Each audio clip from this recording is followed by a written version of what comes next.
take, you need to contact board infinity guys, right? You need to contact the host who is like doing this session. So yeah. So coming to the binary search. So I was just mentioning that binary search is a very generic search basically, in the sense that, of course, it is not more generic than, so there is a concept of linear search. This is a very theoretical, I'll just complete in 30 seconds. So linear search is something like where you are having n number of things and you want to do a search and you started doing linear search. It means that by one, right? So there is no other constraint. Like for example, in the case of binary search, we do have constraint that items should be in sorted order, right? But in the case of linear search, we don't have any constraint. So we can keep on like looking at one particular element and then next, right? So for us, for example, if we have, how do humans do binary search, right? So how do humans do linear search basically, right? So we do linear search via our eyes basically, right? If you're having 100 elements here in front of your eyes, so what you'll be doing, you're just looking at the 100 elements and you'll be doing the linear search, but the computers don't have eye, right? So we need to write the code basically, right? So this is a kind of linking. I'm just linking with the artificial intelligence actually, like how we are going to replicate each and every human behavior from our human body to computers basically, right? So those things are in another topic, machine learning, artificial intelligence, and all these things. So yeah, and so yeah, I was discussing about linear search. That's completed. So binary search is something like we have a constant that all the items should be in sorted order. If anyone is having any doubt in whatever time in between my talk or something, you can just keep on posting on the chat box basically. So yeah, so binary search. So now, for 15 minutes, coming 15 minutes, I'll be discussing, or 10 minutes, I'll be discussing simple binary search, which you know already, right? Which is very, very simple, right? So what I mean to say is that if you're having, you all know these things basically, and those who don't know basics, you can read these things actually. 1, 2, 3, 4, 5, 6, right? So these elements are in sorted order. So if you want to do binary search, what is the famous binary search says that first constraint is that it should be in sorted order. So that means that you can just come to the middle element. For example, if you come to 4, and then it will be divided in two parts, 1, 2, 3, and 5, 6. Then you can search that, okay, just for example, if you want to search for 2, then you can just compare the elements actually. So 2 is less than 4. So that means that since this is a sorted array, so that means that 2 will be existing in the first half, right, rather than in second half. So you are kind of rejecting the second half, right? So again, you will reject the second half, right? So in the code terms, what we used to do is that we keep on maintaining the indexes basically, start and end indexes basically. Like if we are rejecting the second half, so that means that start index will be 1, will be pointing to 1, and the end index will start pointing to 3 rather than 6 basically, right? Then again, you will take the middle element, and taking middle element is very easy. Why it is easy? Because it is array. If it is linked list, then you cannot do binary search, isn't it? Because you cannot. So this is a very important concept that can you do binary search on linked list, right? It can be done, but not in the way in which you are thinking, because you'll not be able to figure it out the middle element basically, or you need to apply some other technique basically to figure it out the middle element, not as easy as in the array. But in the case of array, because we are having the concept of index and all the elements will be kind of consecutive, so therefore we can just figure it out the middle element, right? And then you'll keep on doing this things basically, right? And then we will be able to find the element. If you are not able to find the element, you can just print that, okay, the element do not exist. But the important thing is that the constraint is what? Constraint is that that you need to have sorted elements basically. So this is what you already know basically, and this is very easy. So so what will be the input in the case of binary search? One set of numbers or array of numbers will be given, and then you will be given a particular element to search basically in that particular array, right? So how will be figuring it out? What is the middle element? So so you'll be kind of doing this thing, right? Famous, I mean, like L plus R minus. Here is one interesting thing I'll tell you. R plus L plus R minus L by 2, right? So this is a kind of mid element, right? So L is the thing which is a start element. Or let me go. So see, the name of the variables are very important in the case of software programming, right? So here we just mentioned R and L denoting right and left, right? But if you mention start and end, it feels more good, right? Because anyone can be able to just see and understand, okay, what does those things mean basically, right? L can mean a lot of things, R can mean a lot of things. So like that, right? So here, okay, I did something, right? So end minus start by 2. So what is the value this? So this value is what? 2 start minus start, right? So it means that this value is start plus end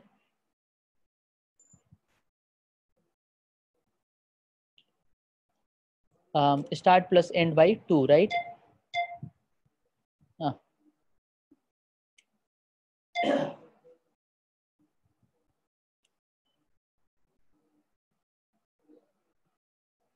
Okay, so start plus end by 2, right? So this is very minor thing, but I just want to you to get notice about it. So why I have not written a start plus end by 2? You know what? So till 1980s, or I think like in previous times, they used to write. So programmers started writing for mid. Actually, programmers started writing start plus end by 2. And what happened was, so these two are the same term, right? If anyone thinks that these two are not the same term, they can just post in the chat box.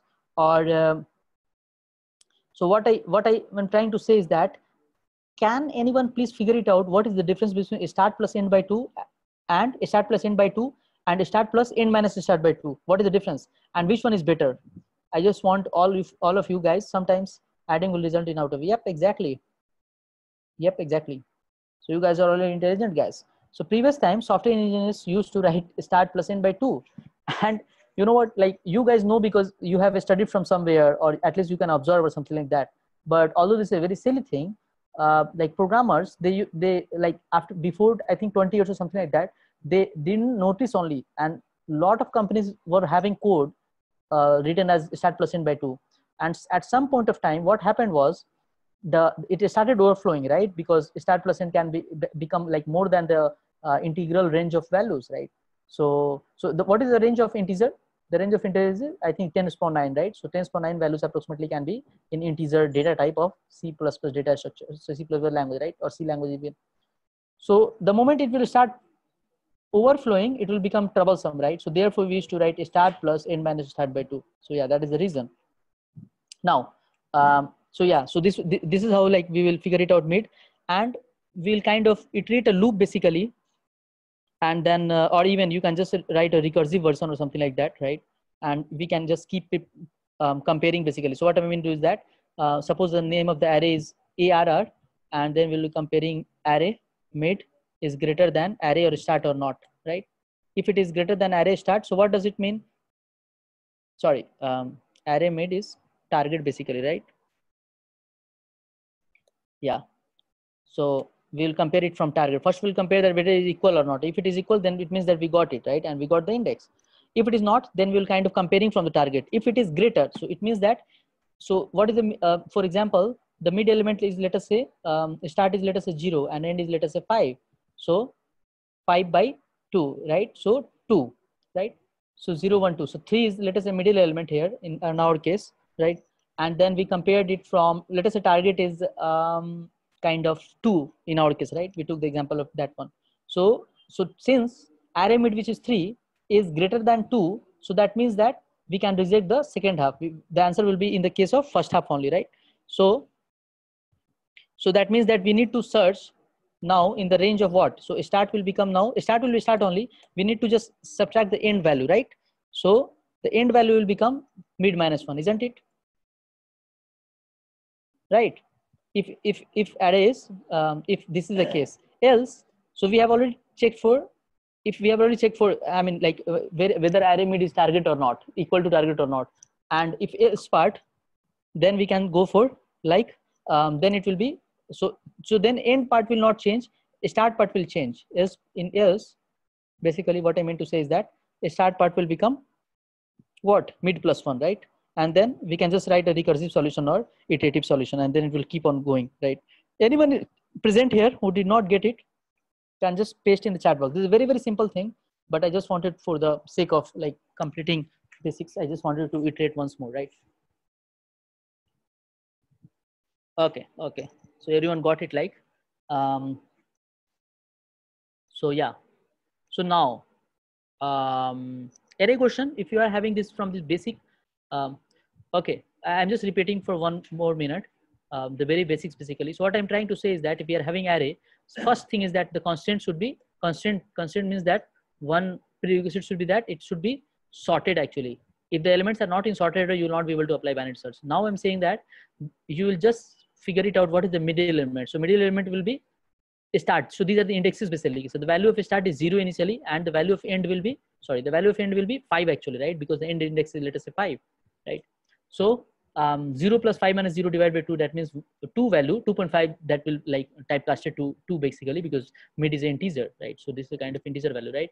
Can we apply binary search in all sorted array? Is there in technique?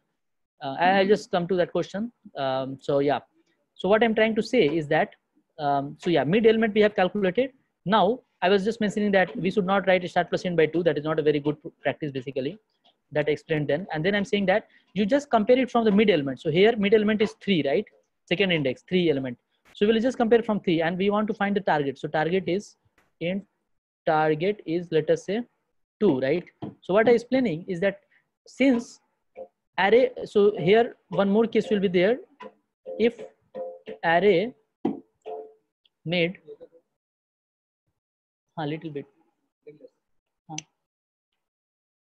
I'm not sure it's okay or not. Just wait.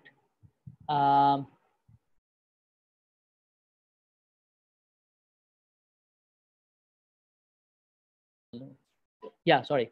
So array mid is equals to if target. Yeah. So if array mid is target, then it means that we got the solution, right? So we got the solution. You just return the index. You just return the mid value, right? If it is not, then what you'll be doing that you'll be just kind of returning. If you'll be checking it from the target actually. If array mid is greater than target, so in this case it is array mid is 3 and the target is 2. So it means that it is greater. So that means that the search element, the element which you're trying to search target existing in the first half actually, not in the second half, right? So it is not existing in the second half, so we can reject the second half. So rejecting the second half means that you just maintain the indexes basically. So here I have written that if array mid is greater than target, so you just change the end actually. So end will become mid minus 1. So that means that start will be remain same, which is pointing to 1, and the end element will become start pointing to the end of the first half basically. So end of the first half will be mid minus 1, because we are already tested for mid element, right? And then if it is not, if it is like array mid is less than target, then it means that the target will be existing in the second half. So the moment we test second half, we need to maintain the indexes. So end will become end only, like end will not change, but the start will become mid plus 1. Did you get that? So in this way, we keep on rejecting one half basically from the array, like maintaining the indexes basically. So everyone got it? Or should I repeat it again? Okay. So what I'm trying to say that you keep on rejecting one half basically, because एक बार और समझा रहा हूँ मैं ये बोलना चाह रहा हूँ कि देखो, okay, everyone got it, seems like. Okay, so yeah, so what will the time complexity? This is one more important thing. What will time complexity? Anyone please? Time complexity will not by n by 2, right? So the time complexity will be, let's see what will the time complexity. So what we are doing basically, you need to just think in this way basically. What we are doing, we are kind of rejecting one half always, right? So for example, let us say the size of the array is n, let us say, right? The size is n. So what we are doing, after one time, it becomes, the size will become n by 2, right? Because we rejected one half. Then again, what will happen? N by 4, right? Then again, what will happen? N by 8, right? Because it will keep on becoming half, right? So what happens is that it becomes keep on decreasing by n by 2 ka power 0, n by 2 ka power 1, n by 2 ka power 2, n by 2 ka power 3. So you see, it keeps on decreasing exponentially basically, right? With the base value as 2 actually, the power will become 2. So that is the, if you remember the definition of log, that is the definition of log actually, to the base 2, that it will keep on decreasing by 2 actually, whatever the base is, right? For example, if the base is 3, then it means that it will keep on decreasing by are you getting the point? It will keep on decreasing by that terms actually, right? So 3 ka power 1, n by 3 ka power 2, n by 3 ka power 3, like that. If the base is 3, if the base is 2, like that, right? So time complexity, how to calculate? There is no fixed rule about calculating the time complexity. Even by observing the code, you can say that what is time complexity. So here we are doing the same technique, right? We look at the code, what it is doing, right? And here it is kind of like, so what it is doing in one pass, how much elements you are processing. So actually you're processing n by 2 elements in one pass, right? So there will be a time, there will be a time that it will keep on doing, and then it will keep on doing, and it will become 1 or kind of 0, right? So from 1 2 4 8, something like, it will go on something like this, right? So how in the reverse order, I'm just trying to figure it out. I'm just trying to show you guys that will become 1 2 4, right? 8, and like that, right? Dot dot dot dot dot, right? It will become, and it will reach up to n. So if you observe this statement very careful, you can like intuitively, you can just say that the steps will be log n. Actually the log n number of steps will be taken to reach from 1 to n. This is a very important statement. If you grasp that, it should be very easy. That start from 1 and you keep on incrementing, you keep on doubling basically it, and you reaches up to n. So how many elements you will be taking to reach up to n basically? So you will be taking log n basically, right? Because you keep on, like, this is a definition of log n basically. If you are not convinced, you go and read about the definition of log n and try to realize basically mentally that what is log n basically, right? So like that. Everyone got this point? Log n concept basically, I think yeah, okay, yeah. So now the thing is important. So this was the very basic binary search, which every one of you know, right? But the importance of binary search is not this actually, right? Because any Tom, Dick and Harry can write this code, right?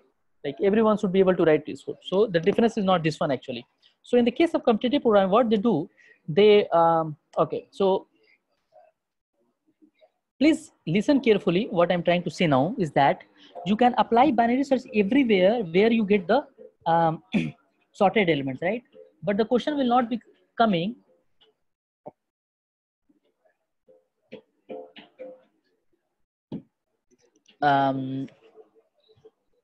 So someone has posted the question that here we have taken the taken the mid value as 2, right? Mid value, here we are taking the mid value, and then what if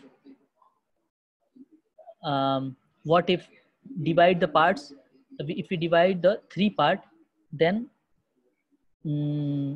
then whether it will, the complexity will be log n, like log n to the base 3 or not. Yeah, it will be. But as far as I remember, we used to prefer binary search basically. We used to prefer binary search for, I think the reason was something like the time complexity was in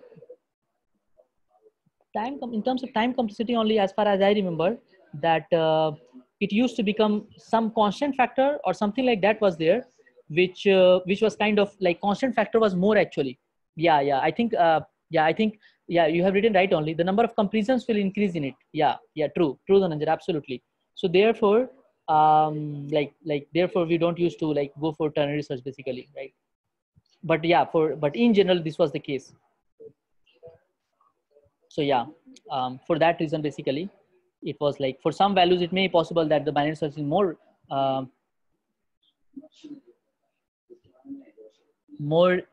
important to use binary search basically rather than using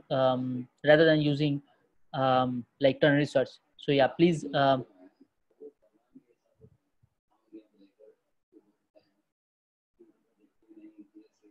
so let me do one thing.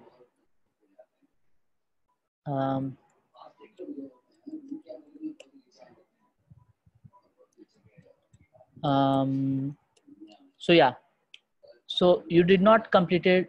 Why we are not write like this in competitive coding? What can? Oh yeah, of course, yes. I'm coming on that. So yeah, so for example, so what I'm trying to say is that question will not come in this way basically. So question will come in other way around. So for example, let us take this example, very famous question. Let me go to the top coder link. Just let me know whether you can see my screen or not.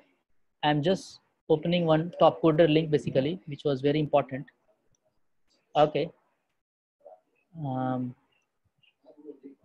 So yeah. So this was the one of the link basically which I remember from my days. I went through it actually. It is very good link to read binary search. The moment you complete this page, actually, you should be able to solve. You should be able to solve any question basically. So I'm just pasting the link first.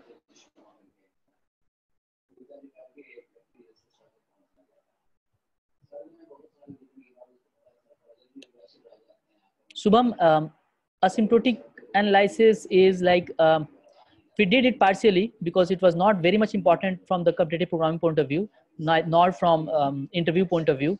So we discussed a very little bit about it. If you are present in my first class or second class basically, then we discussed about how much operations will be done by computer in 1 second, and like that, those questions basically. So those things are important.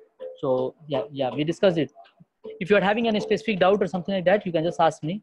But yeah, so this is the binary search, right? So which you already know, but the real things come here. Example. Yeah, this is the one. So I'm just reading conclusion for you guys to confirm. So so the conclusion says that if you have gotten this far without giving up, you should be ready to solve anything that can be solved by binary search. Try to keep a few things in mind. Design a predicate. So what this predicate is about? Predicate which can be efficiently evaluated and so that binary search can be applied. So this is a predicate. So predicate here means that, for example, if question says that, suppose that some, okay, let me go through this question only. I'll just come to this point later. So I have difficulty in solving the recurrence relation. Okay. Let me complete this first. Decide on what you're looking for in any code as soon as search space. Yeah. So one thing is very important, which you need to figure it out in the case of binary search, is that you need to figure it out search space basically. So search space is something like, so for example, in this case, in our example, we search space was 1 to 6, right? Because we wanted to search from all the elements of array. So search space, you need to figure it out. One thing. If the search space consists of only of integers, test your algorithm on it to that. Okay, that is a very small thing. Verify that the lower and upper bound are not overly constrained. It's really better to relax them as long as it does not break the predicate. Okay, let me go to the example.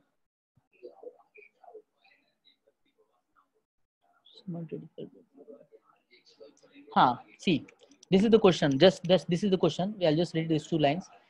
A number of workers need to examine a number of filling cabinets. The cabinets are not all of the same size, and we are told for each cabinet how many folders it contains. We asked to find assignment so that each worker give a sequential series of cabinet. So you see, the question is basically boils down to, if we are having, suppose, n number of workers, and from each worker you can perform a particular task. Please listen me carefully. What I'm trying to say is that if we are having n number of tasks, and the each worker basically a number of tasks, and we are having given a particular number of workers basically, and each worker can complete a particular task in some particular number of steps actually in a particular time frame, right?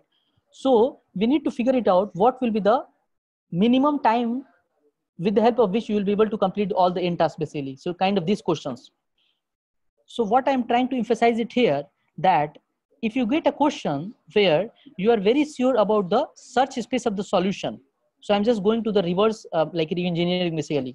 Generally क्या होता है कि हम लोग question जो दिया होता है उसमें हम लोग जो हमारा इनपुट होता है उस पर हम लोग बाइनरी सर्च लगाते हैं, राइट? यही होता है ना कि हमारे क्वेश्चन में दिया हुआ है कि एरे दिया हुआ है 1 से 6 तक और हमको एक एलिमेंट फाइंड करना है, तो हमने क्या किया कि इनपुट पे हमने बाइनरी सर्च लगाने की कोशिश की. मैं क्या बोल रहा हूँ कि think other way around, reverse engineering.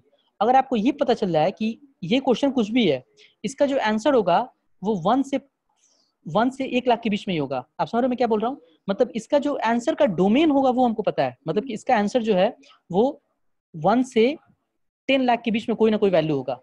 ऐसा बहुत सारे प्रॉब्लम्स होता है, हम देखते हैं कि ऐसे बहुत सारे प्रॉब्लम में आंसर हमें पता रहता है कि आंसर कुछ भी हो, लेकिन इतना श्योर है कि I mean like some people you know like some like people you know, you can see you can hear from them that they will say intuitively after looking at question that whatever may be the answer will be less than 5 lakh, like that, right?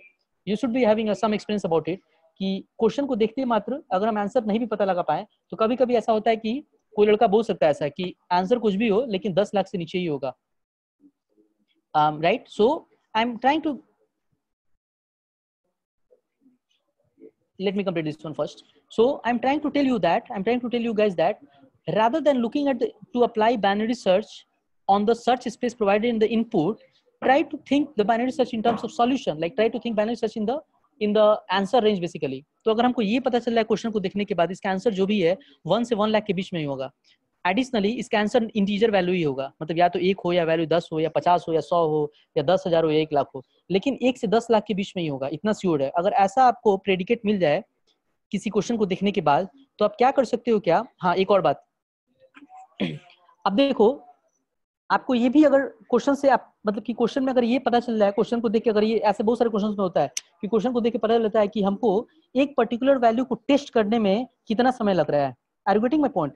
So what I am trying to say is that to check whether 10 is the right answer और not, होता है ना बहुत सारे question में, आईटीजे question में याद करता हूँ, बहुत सारे क्वेश्चन में ऐसा होता है कि हम लोग ऑप्शन लगा के आंसर की तरफ पता कर लेते थे कि let us say we are having 4 options, then we used to come to a point that okay A B C are not the option, fourth is the only option, right? तो मैं उस सेंस में बोल रहा हूँ कि अगर आपके पास 4 ऑप्शन है तो आप क्या करते हो कि उस ऑप्शन को क्वेश्चन में फिट करके देखते हो, राइट? तो वो कॉन्सेप्ट होता है बेसिकली बाइनरी सर्च का, other way around, tricky solution basically जो बोल सकते हैं। तो मैं क्या बोलना चाह रहा हूँ कि आप एक ऑप्शन को उठा के क्वेश्चन में अगर आप देख पा रहे हो कि ये आंसर है या नहीं है, तो ऐसे करके आप सारे वैल्यूज को देख लोगे। आप समझ रहे हो मैं क्या बोल रहा हूँ? Late me right something. What I'm trying to say is that, you see, what I'm trying to say is that, for example, if you know that if you are very sure that the answer will be in between 1 to 10 power 6, that means that 10 lakhs, right? And answer will be integer always. अगर ये दोनों predicate आपको confirm हो जाए कि अगर आपको पता चल रहा है कि इस क्वेश्चन का आंसर जो भी है वो 1 से 10 power 6 के बीच में होगा और जो भी आंसर होगा वो इंटीजर वैल्यू होगा, इतना श्योर है, राइट? जैसे टाइम जो है, टाइम हम ये नहीं बोल सकते 4.5, और जनरली क्वेश्चन में जो टाइम निकालते हैं हम लोग वो मिनिमम टाइम क्या आता है, सेकंड्स में आता है या मिनट में आता है, लेकिन वो इंटीजर वैल्यू होता है, ऐसा नहीं होता कि 4.5 और समथिंग लाइक दैट, राइट? सो अगर आपको क्वेश्चन में ऐसा पता चल रहा है कि आपको 1 से 10 power 6 के बीच में आंसर है और आंसर कुछ भी हो लेकिन वो इंटीजर ही होगा, तो मैं ये बोल रहा हूँ कि आप मल्टीपल चॉइस क्वेश्चन में जो हम करते हैं कि हम लोग ए ऑप्शन को पुट करके देखें क्वेश्चन में कि ये आंसर है या नहीं, बी ऑप्शन को पुट करके देखें, वैसे ही in the similar fashion you can just try testing each and every value basically. तो देखो इसका टाइम कॉम्प्लेक्सिटी कितना होगा। अब मैं टाइम कॉम्प्लेक्सिटी पे आता हूँ कि अगर आप इस टेक्निक से क्वेश्चन को सॉल्व कर रहे हो, मतलब मल्टीपल चॉइस क्वेश्चन में होता है कि 4 ही ऑप्शन होता है तो हम लोग खट खट चेक कर लेते हैं, राइट? लेकिन आपको ऐसा रियलाइज होता है कि एक ऑप्शन को चेंज करने में, एक ऑप्शन को just to check one option whether it is a correct answer or not, you take 15 minutes, then you are not going for that solution, right? मतलब कि आपको पता चले 4 ऑप्शन दिया लेकिन एक ऑप्शन को चेक करने में 15 मिनट लग जाएगा, तो उससे चाहे कुछ और सोचो, क्योंकि 1 आवर आपका लगने वाला है जस्ट मेक श्योर कर, मान लो 4th ऑप्शन आंसर हुआ तो आपका तो 1 घंटा लग जाएगा बस सर्च करने में, राइट? पता लगाने में कौन सा राइट आंसर। तो मैं ये बोल रहा हूँ कि एक वैल्यू को चेक करने में अगर लेटेस्ट से लॉग इन टाइम लग रहा है, लेटेस्ट से n का वैल्यू 10⁻6 है और हमको या 10⁻10 है जो भी है, लॉग इन टाइम लगता है, राइट? एक वैल्यू को चेक करने में, तो ऐसे कितने वैल्यूज हैं? तो मैं क्या बोल रहा हूँ, to check one value whether it is, आप समझ रहे हो? जो समझ रहे हैं मैं क्या इंडिकेट करने की कोशिश कर रहा हूँ, प्लीज चैट बॉक्स में पोस्ट करते जाओ वेदर यू आर गेटिंग और नॉट, और at what point you are not able to get it, whether it is till now, to check one value whether it is correct और not, whether it is correct answer और not, right? Correct answer और not, we take login, right? We take login, right? तो ऐसे कितने answers हैं? 10⁻6 answer है, वो हम लोग ऑलरेडी फिगर आउट कर चुके हैं कि हमारे पास 10⁻6 आंसर है, तो टाइम कॉम्प्लेक्सिटी क्या हो जाएगा? कुछ सोचो, 10⁻6 into login, right? And you know what? The value of login is very very less.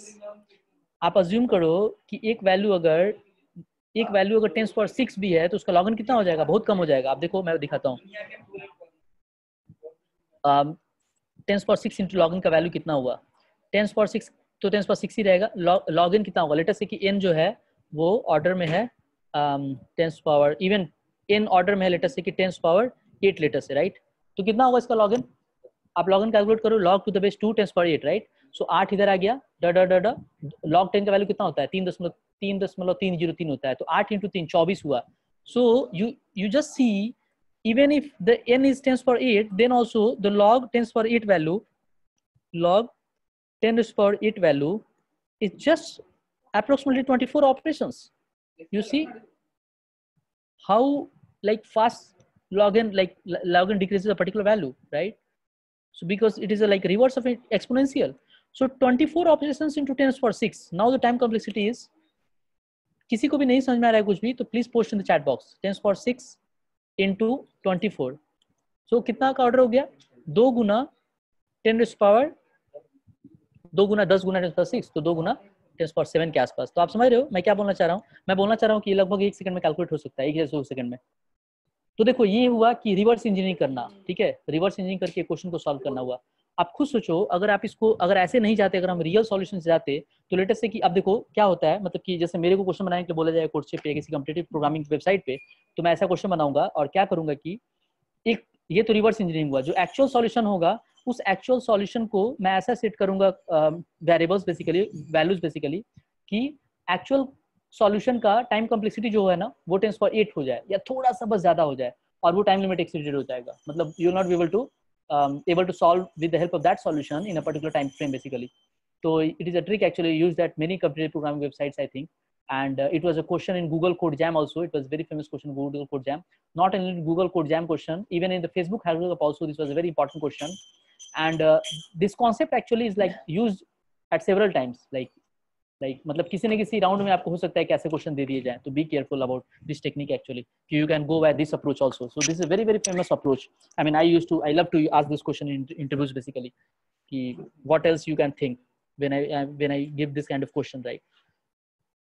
So this is one of the technique I just wanted to discuss with you, that you should be like able to grasp the gist of binary search. Like you can apply binary search in any way, even if you know the solution space, like okay the value are from 1 to 10 to the power 6, you can apply on the solution space also, right?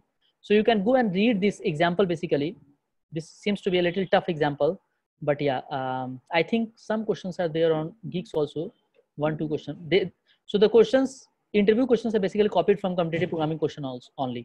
मतलब कि competitive programming पे कोई question अगर नया बनाया मैं आ जाया तो वो 2-3 साल बाद इंटरव्यू क्वेश्चन बन जाएगा कहीं ना कहीं. मतलब कोई गिग्स पे डालेगा या समथिंग, कोई वेबसाइट पे डालेगा और वहां से people will take those questions actually and then they will ask in the interviews. So आप अगर कॉम्पिटिटिव प्रोग्रामिंग अच्छे हैं तो बहुत सारे क्वेश्चन ऐसे ही आप पहले से आपको पता रहेगा एक्चुअली. ठीक है. Anyone any doubt about this technique basically? Anything which you want to ask about this technique? जैसे देखो इस क्वेश्चन का मैं हिंट मैं भूल गया हूँ इस क्वेश्चन को एग्जैक्टली, ये सारे का प्रॉब्लम था, लेकिन मैं जस्ट बता रहा हूँ. देखो ये क्या कर रहा है, फोल्डर्स दिया हुआ है, वर्कर्स दिया हुआ है, ठीक है, और वो जो मैं बोल रहा था कि एक पर्टिकुलर वैल्यू को चेक करने के लिए कितना टाइम लगेगा, जो मैं लॉगिन बोल रहा था वो n भी हो सकता है, राइट, या समथिंग लाइक दैट. तो आपको वैसे ही देखना पड़ेगा टाइम कैपेसिटी कितना आ रहा है. अगर वो पास करने लायक है, आपको पता है कि 1 सेकंड में कंप्यूटर कितना ऑपरेशन रन कर सकता है. अगर बोला जा रहा है कि टाइम लिमिट 2 है तो आपको पता है कि 2 सेकंड में आपने कितना ऑपरेशंस को आप रन कर सकते हो बेसिकली, राइट. तो you can think in that term whether this solution will be feasible और नॉट. देखो ये लास्ट में ऐसे ही कर रहा है, मतलब ये ना देखो ये जो लूप लगाया है, देखो ये जो लूप लगाया है वो ये चेक कर रहा है, एक वैल्यू को टेस्ट कर रहा होगा बेसिकली. आप समझ रहे हो मैं क्या बोल रहा हूँ? Current load is equal to required 1 है, ठीक है. तो देखो ये चेक कर रहा है कि आपके पास जितने भी वर्कर हैं बेसिकली वो सारे वर्कर मिलके देखो ये लास्ट तक चलाया है, लेस देन एन तक चलाया है, और उसके बाद चेक कर रहा है कि हर वर्कर को फोल्डर, मतलब कि हर ये फोल्डर मतलब वर्क हुआ, एक वर्क समझ लो, हर वर्कर को वो करंट लोड में ऐड कर करके देख रहा है क्या फाइनल वैल्यू जो है, मतलब कि एक पर्टिकुलर वैल्यू जो है वो हुआ या नहीं हुआ. अगर नहीं हुआ तो फिर वो वैल्यू में लो और हाई जो है वो मतलब कि 1 से 10⁶ तक रखा होगा. ऐसे करके आप चेक कर सकते हो. And to code this solution is very easy actually. You know what? To implementation purpose this solution is very easy. लेकिन ऐसा सोचने में थोड़ा सा प्रॉब्लम है, मतलब कि अगर नहीं पता है आपको तो ऐसा नहीं सोच पाओगे आप. पता होना चाहिए एज वेल एज आपके एकदम कैश में होना चाहिए, मतलब क्वेश्चन को देखते मात्र आपके ब्रेन में इटरेट होना चाहिए, इसे सॉल्व कर सकते हैं इसे नहीं, तो उसमें ये भी आना चाहिए कि बाइनरी से सॉल्व हो सकता है कि नहीं हो सकता है क्वेश्चन. अगर आपके ब्रेन में नहीं आया कि बाइनरी से सॉल्व, तो आप सॉल्व भी नहीं कर पाओगे, राइट. तो आपके ब्रेन में हमेशा रहना चाहिए कि क्वेश्चन को ऐसे भी सॉल्व किया जा सकता है. तो वही आपको मतलब प्रैक्टिस करना होगा basically.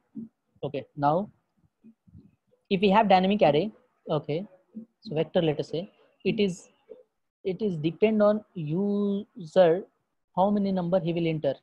It depends on user actually how many number. Yeah, so how can we apply binary search in that? Please just explain only, give your idea. So Nishant is asking one good question. If you are having dynamic array, so dynamic array, for example, let us say take vector, right? So if you are having vector and it depends on user basically that how many numbers he wants to enter, right? So how can we apply binary search? So see, there are two things basically. One is a static search and one is a dynamic search, right? So so I'm getting so for example, so we discussed the binary search in terms of static search basically.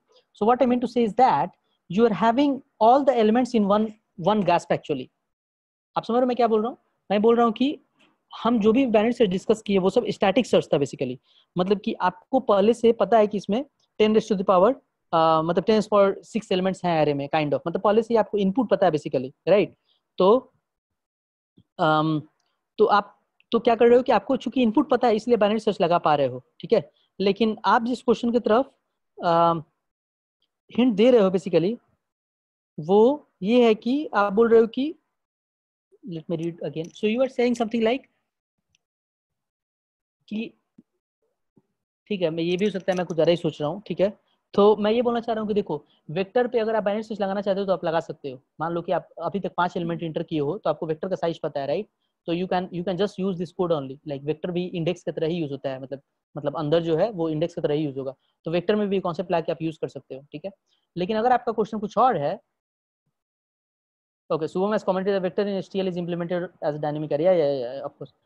So अगर आपका question है कि letter से कि आपका question शायद कुछ और है.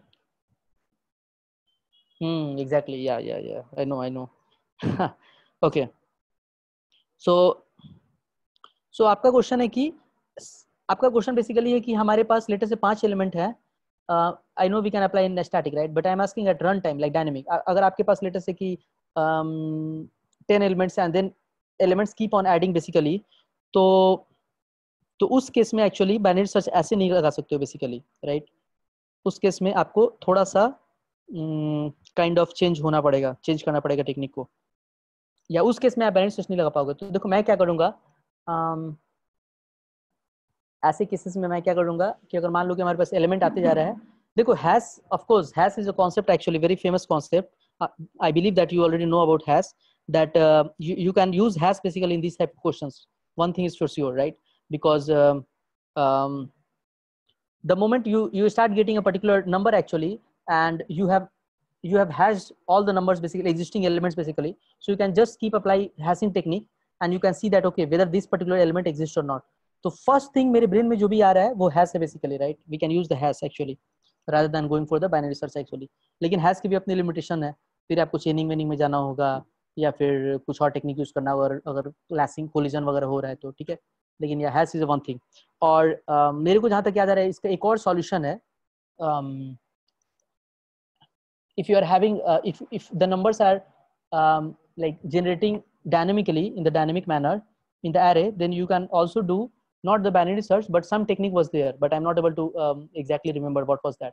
But yeah, there used to be some technique actually to solve this kind of question that runtime we used to getting. Like you are basically saying the dynamic क्या टॉपिक उसके लिए बोलेंगे हम, इस क्वेश्चन आपका बेसिकली है कि आप पूछना चाह रहे हैं कि runtime search, you can say like that, right? So runtime, yeah, you have already mentioned runtime, so like that. So yeah, hash is one thing, and then other technique is there also there, but I don't remember it exactly. You can just go, maybe you will be able to get it on some website related to this thing, right?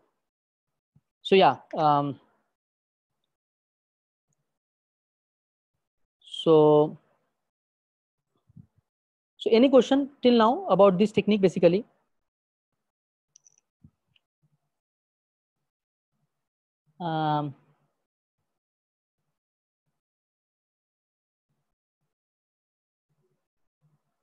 So you are saying that I know hash, but I explain that how binary search decreasing in terms of, sorry, can you please ask your question again? From a statement it does not look like a question. How binary search decreasing in terms of login complexity? So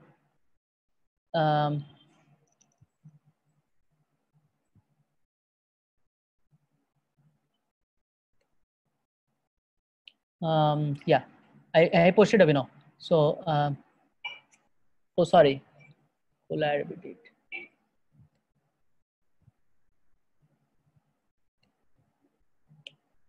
So Nishan, please post your question again. That statement does not look like question, so we are able to apply at runtime. Okay. You are asking that. So the concept of login can be applied to that, so then it will make very easy. Then login keep on decreasing.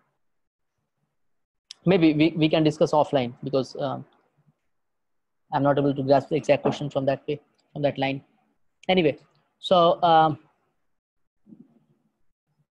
so yeah, so this was the thing. I believe that all of you should be like knowing this, the binary search now, and you can search on Geeks for Geeks for binary search questions. Basically, you can search LeetCode. Basically, LeetCode will be, you should be having a good number of questions on binary search, so you can go and solve it. But yeah, so you know what? Rather than going towards some other topic, I just want to like land on dynamic programming. I just want that like have difficulty in solving the recurrence relation Tn. Everyone is having difficulty in solving recurrence relations depending on case to case, basically, right? So what should I say? So Tn, yeah, I know that what you are saying. Are you from computer science background? If you are, then you should be having good amount of material, or you should be having a good amount of idea that what are the different techniques we apply there, right? Because we apply recursive approach to like splitwise, like we apply t n by 2 n by 2. So what I mean to say is that do not worry about that, Shubham. What you can do is that you should be at least knowing the Master's theorem. So I believe every one of you know the Master's theorem. If you don't know, then please go and read something about Master's theorem. That is very important actually. Like with the help of Master's theorem, you should be able to know the time complexity. Like you should be able to know prerequisites which are needed in competitive programming as well as interviews. Yeah. Yeah, there's like I don't feel like there is a great need to go in details of like solving recurrence relation unless and until you are doing a PhD or something like that, right? So yeah, like at least know the basics, know the Master's theorem, how to calculate time complexity in that way. But yeah, these things are important from GATE point of view. Those who want to prepare for GATE and all, they have to like go into theoretical details basically. Yeah. But for interviews, it is not necessary, nor for competitive programming. You just need to go through the code basically. So looking at the code, understanding the code, implementing the code is necessary. If we can able to apply at runtime in dynamic array, then it will make very easy to search. I'm just saying, can we apply dynamic? Of course you can apply. Of course you can apply. So dynamic array means that vectors basically, right? So in case of vectors, you use the same thing. Use the same thing exactly. Like what the code is here present on the screen board. It will be working for case of have vectors also. Because in vectors, only thing is that all the elements should be present actually. There is another case of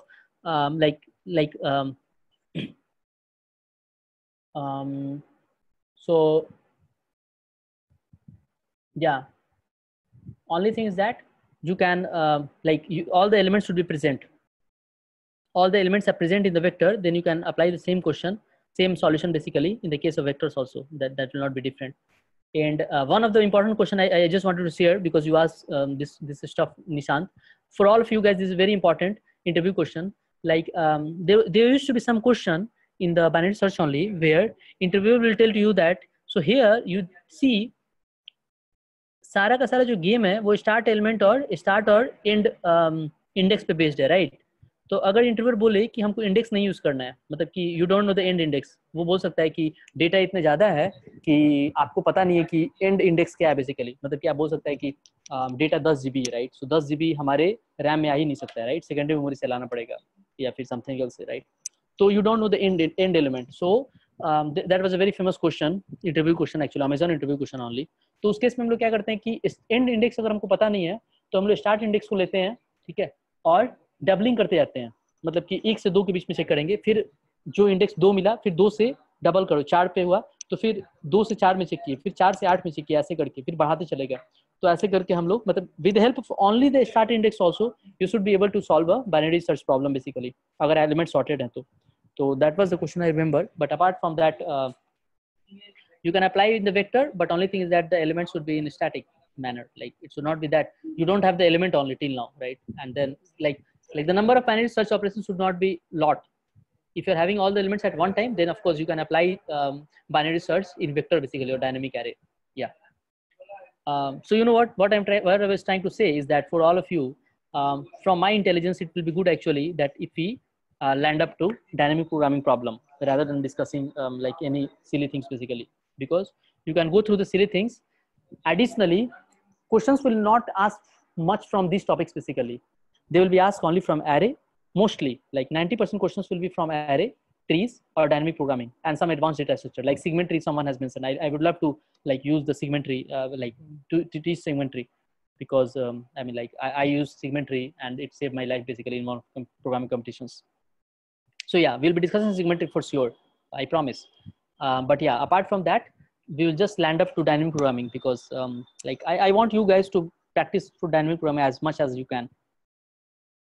So I want to discuss some more topics also, like quick sort and all. But yeah, I'm just landing for your benefit only. I'm just landing to dynamic programming, so that like yeah. So how many? I believe that nobody has like any like okay, whatever it may be. I'll be just discussing dynamic programming. Is graphs important? Yeah, graphs are important, but you know what, graph is a very vast topic. Like so initial things will be breadth first search. Yeah, breadth first search I've already discussed. BFS, DFS, Dijkstra algorithm. So these two, it is very famous. You must know it, right? But apart from that, Bellman-Ford also. Bellman-Ford, Dijkstra, BFS, DFS, and then Prim's algorithm and Kruskal algorithms. But yeah, but if you know the basics, basic in the sense BFS, DFS, Dijkstra, and then BFS, DFS, Dijkstra, and what was there? Bellman-Ford. So 4 of these, you know it. That's it. Like unless and until you are like you have practiced a lot in trees and dynamic programming, don't go after this point of time in graphs. After these 4 points, 4 topics, 4 questions basically, BFS, DFS, and then Dijkstra and Bellman-Ford. You just happy with that only till now, till the point that you have practiced like more than 500 questions of dynamic programming and 500 questions of trees and all, because those topics are very very important. Like yeah. And you know what, like देखो practically होता है क्या interviews में, आपसे एक interviewer आपसे एक question पूछता है, ठीक है, तो उसको भी बिट बाय बिट आना चाहिए, आप समझ रहे हो। लेकिन होता क्या है, जैसे मान लो कि मैं अभी चलो अभी पढ़ाने के लिए मैं प्रैक्टिस कर लिया फिर से, राइट। लेकिन होता क्या है, कुछ साल के बाद व्यक्ति को सब कुछ याद नहीं रहता है। अगर कोई कॉम्पिटिटिव प्रोग्रामिंग बहुत करके आया तो फिर उसको बहुत सारी चीजें याद रहेंगी। जैसे ये बाइनरी सर्च वाला चीज था, तो ये मेरे को याद था कि ये मतलब कि हर समय याद रहा है मेरे को, क्योंकि मैं बहुत स्ट्रगल किया हूँ इसके लिए, राइट। लेकिन इन जनरल ये होता है कि इंटरव्यूअर भी बहुत सारी चीज आपको उसको याद नहीं रहता है, ठीक है। तो वो ज्यादा ग्राफ में इंटर करने की कोशिश नहीं करेगा unless and until he is a active competitive programmer. अगर वो एक्टिवली कॉम्पिटिटिव प्रोग्रामिंग कर रहा है तब वो ग्राफ में इंटर करेगा। वो कब इंटर करेगा, जब आप उसके सारे क्वेश्चन को जवाब दे दोगे, मतलब कि वो बात हो जाएगी कि it's a kind of like taking on ego or something. Oh, okay, I will give some question that he will not be able to solve it, or in that scenario then he will be going towards the difficult graph questions basically. Till that point he will not be giving you a difficult graph question, so don't worry about that. So know the basics in graph and then practice more on dynamic programming and trees basically and other topics a little bit. So we will jump directly on dynamic programming and few topics I would like to tell before that, because otherwise it will be like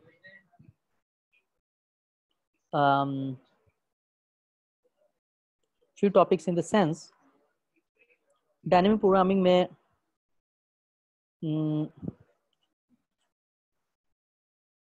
क्या क्या चीज है,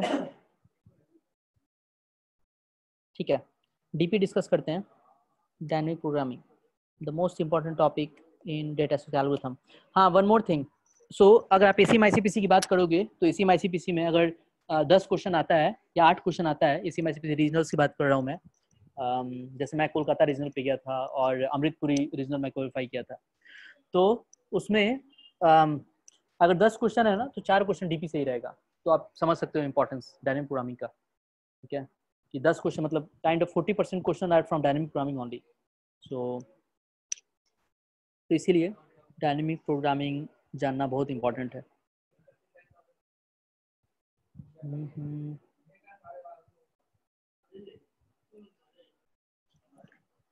कोई भी dynamic programming का question दो तरीके से सॉल्व किया जाता है, एक रिकर्जन, ठीक है, और दूसरा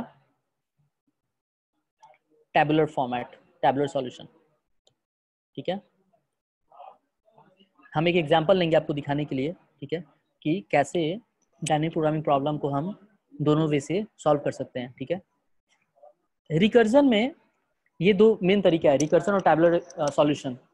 फिर रिकर्जन में रिकर्जन चूंकि बहुत स्लो होता है, समझ रहे हो, रिकर्जन बहुत स्लो होता है, एक्सपोनेंशियल चला जाता है टाइम कॉम्प्लेक्सिटी, तो इसमें हम एक टेक्निक लगाते हैं स्पीड को बढ़ाने के लिए, memoization. Those who are not comfortable in Hindi they can post in the chat box if you are not comfortable in Hindi. I'll just be using English language itself if you are not comfortable in Hindi.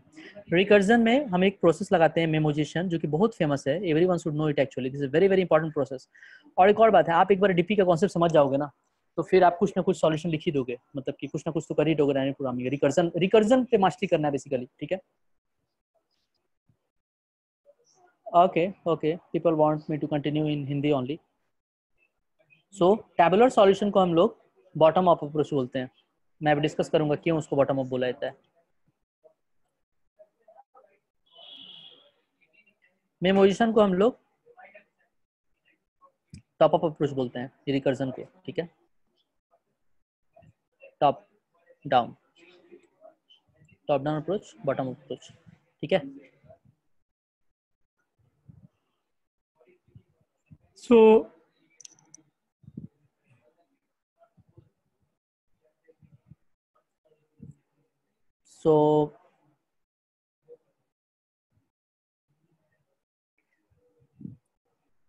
एक simple सा example लेते हैं, any resource from where one can learn DP. देखो DP लर्न करने का मतलब होता है, कॉन्सेप्ट तो मैं बता ही दूंगा आपको। डीपी लर्न करने का मतलब होता है कि मैं ज्यादा क्वेश्चन डिस्कस नहीं कर सकता हूँ because we have limited time, ठीक है। तो someone has posted one question to me that, तो मतलब कि डीपी के जितने स्टैंडर्ड प्रॉब्लम्स हैं, जो कि 25 या 30 टाइप है बेसिकली स्टैंडर्ड प्रॉब्लम्स के, वो सब चीजों को आपको एकदम बाय हार्ट आपको रियलाइज करना होगा कि what is the solution and why it is, और आपको कोड करने आना चाहिए। एक और बात है, डीपी का सॉल्यूशन कोड करने बहुत ईजी होता है, बस आपको मैथमेटिकल फॉर्मूला बनाना होगा। मैथमेटिकल फॉर्मूला नहीं बोलना चाहिए, रिकर्सिव एक्सप्रेशन आपको लिखने आना चाहिए। अगर आप रिकर्सिव एक्सप्रेशन लिखना आसान है, अगर आप लिख पा रहे हो, तो फिर कोड करने में प्रॉब्लम नहीं होगा, कभी भी नहीं होगा, कोड खट से कर लोगे। रिकर्जन लिखने का मतलब ये होता है कि आप रिकर्सिव सॉल्यूशन लिख चुके हैं ऑलरेडी, ठीक है, तो आप रिकर्सिव सॉल्यूशन से उसका कोड खट से लिख सकते हो, अगर आप टैबुलर नहीं सोच पा रहे हो तो, ठीक है। तो वही है, मतलब जितना प्रैक्टिस कर पाओ। तो देखो फंडामेंटल्स जो मैं बोल रहा हूँ वो सारे इंटरव्यू क्वेश्चंस है, इंपॉर्टेंट इंटरव्यू क्वेश्चंस है। तो आप गिग्स पे जाओ और डायनेमिक प्रोग्रामिंग के अमेजन का इंटरव्यू क्वेश्चंस उठाओ डायनेमिक प्रोग्रामिंग का, ठीक है। जैसे सबसे टफ प्रॉब्लम हुआ, ठीक है, और ये बहुत सारा प्रॉब्लम है इंपॉर्टेंट, उसमें से कुछ मैं नाम तो लेते ही जाऊंगा, मैं डायनेमिक प्रोग्रामिंग जैसे पढ़ाते जाऊंगा। तो मैं चाहता हूँ कि वो सब टॉपिक्स को आप लोग कोड करके देख ले अपने से। तो कौन कौन सा वेबसाइट यूज करना है आपको, लीड कोड वेबसाइट यूज करो डायनेमिक प्रोग्रामिंग को और ज्यादा से ज्यादा रियलाइज करने के लिए। लीड कोड पे जाओ, मैं एक बार और दिखा रहा हूँ क्या बोल रहा हूँ। मैं लीड कोड पे जाने के लिए बोल रहा हूँ कि लीड कोड ओपन करो,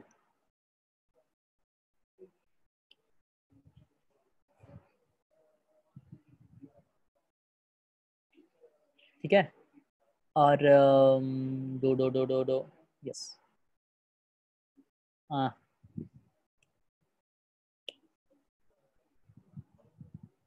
लीड कोड पे जाओ और डायनेमिक प्रोग्रामिंग से सर्च करो क्वेश्चंस को। देखो यहाँ दिया है dynamic,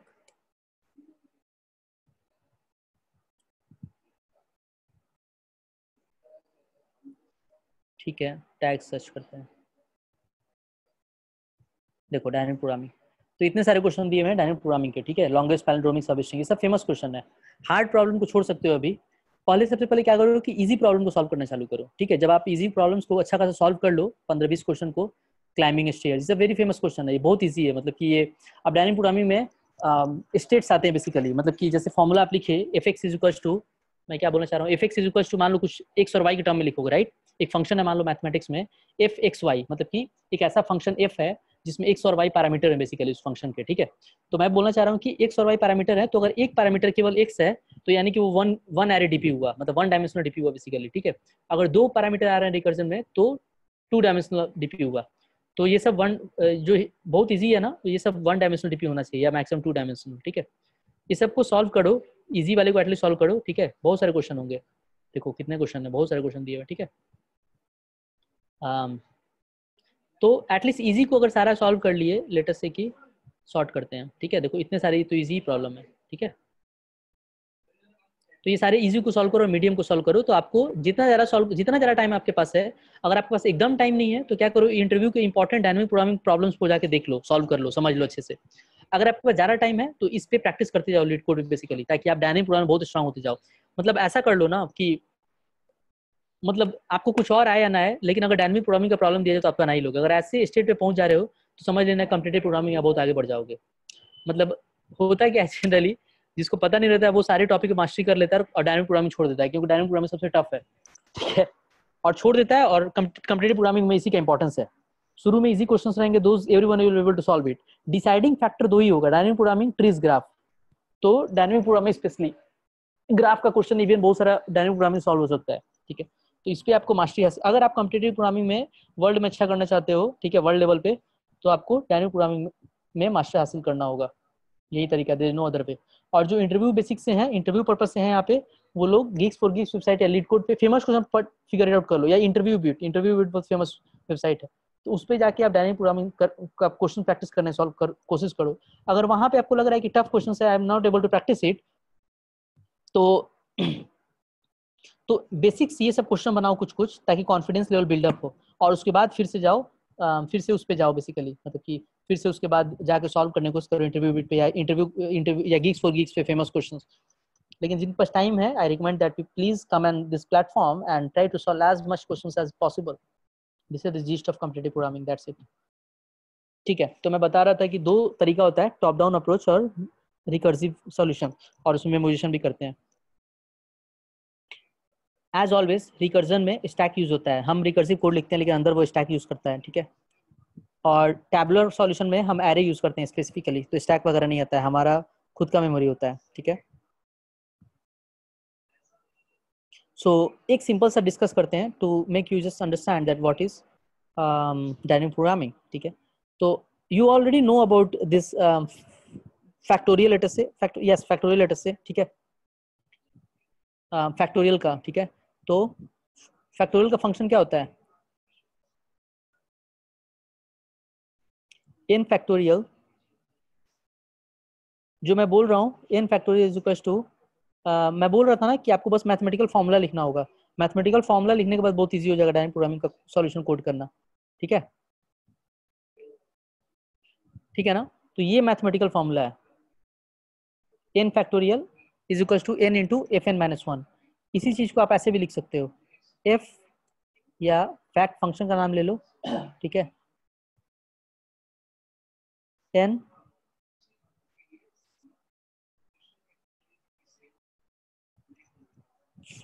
fact n is equals to what? n into fact n minus 1. You got it? So see what I'm trying to do here. I'm trying to figure out a particular value based on its previous values. मतलब अगर हमको n कोई भी formula दिया हुआ है या mathematical equation दिया हुआ है, उसमें हमको n के लिए सॉल्व करना है और n का वैल्यू 100 है, लेकिन हम ऐसे किसी न किसी रिकर्सिव एक्सप्रेशन को लिख पा रहे हैं जिसके मदद से हम n इज इक्वल टू, अगर 90 के लिए सॉल्व कर ले तो 91 के लिए सॉल्व हो सकता है, 92 के लिए सॉल्व हो सकता है, काइंड ऑफ। आप समझ रहे हो मैं क्या बोल रहा हूँ? मतलब मैं बोलना चाह रहा हूँ कि हम लोग एग्जिस्टिंग इन्फॉर्मेशन को रीयूज करके धीरे धीरे बिल्डअप कर सकते हैं। जैसे मान लो कि n इज इक्वल टू 100 के लिए सॉल्व करना है, तो मैं ये बोलना चाह रहा हूँ कि अगर ऐसा हो कि अगर आप n इज इक्वल टू 50 के लिए तो सॉल्व कर लो, तो उससे आपको हेल्प मिलेगा। ऐसे बढ़ते बढ़ते आप n इज इक्वल टू 100 के लिए सॉल्व कर लोगे, तो क्या होगा कि बार बार आपको चीजों को कैलकुलेट करने की जरूरत नहीं पड़ेगी। मतलब एक बार आप n is equal to 50 calculate कर लिए, तो 51 के समय देखो यहाँ पे क्या हो रहा है फैक्ट में। अगर आपको मान लो कि 50 के लिए निकालना है, फैक्ट 50 का वैल्यू निकालना है, और आपको 49 का वैल्यू पता है ऑलरेडी, तो आप क्या करोगे, जस्ट 50 इंटू फैक्टोरियल 49 से मल्टीप्लाई कर दोगे, राइट। तो मैं ये बोलना चाह रहा हूँ कि पहले के वैल्यूज को हम यूज करके बिल्ड करते जाए चीजों को, ठीक है। तो तो मैं जस्ट सिंपल कोड लिख रहा हूँ, ठीक है। क्या करोगे बेसिकली, एक फॉर लूप लिखोगे, इजंट इट, और उसमें हाँ int I is equals to 0, I is equals to n plus I, right?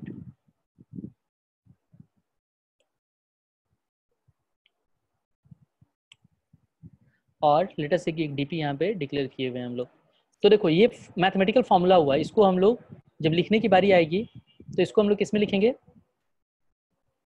इसको हम लोग बेसिकली लिखेंगे एक डीपी बनाएंगे उसके लिए, ठीक है। डीपी मतलब कि एरे है बेसिकली, डीपी कीवर्ड से कुछ भी यूज हो सकता है, ठीक है, मैं डीपी नाम दे रहा हूँ। तो एक डीपी बना लो और उसका साइज कितना रखोगे, n रखोगे, जितने के लिए निकालना है मैक्सिमम, ठीक है। और यहाँ पे क्या करोगे, डीपी आई, और हाँ बेस केस देना होता है, याद रखना। रिकर्जन में बताया था ना, रिकर्जन में दो चीज इंपॉर्टेंट होता है, एक रिकर्सिव वे एक्चुअली कि किस पे रिकर्स कर रहे हो, ठीक है, और दूसरा की बेस केस। अगर ये दो चीज लिख पा रहे हो तो ट्री के सारे रिकर्सिव क्वेश्चन आप सॉल्व कर सकते हो। मैं बोलना चाह रहा हूँ कि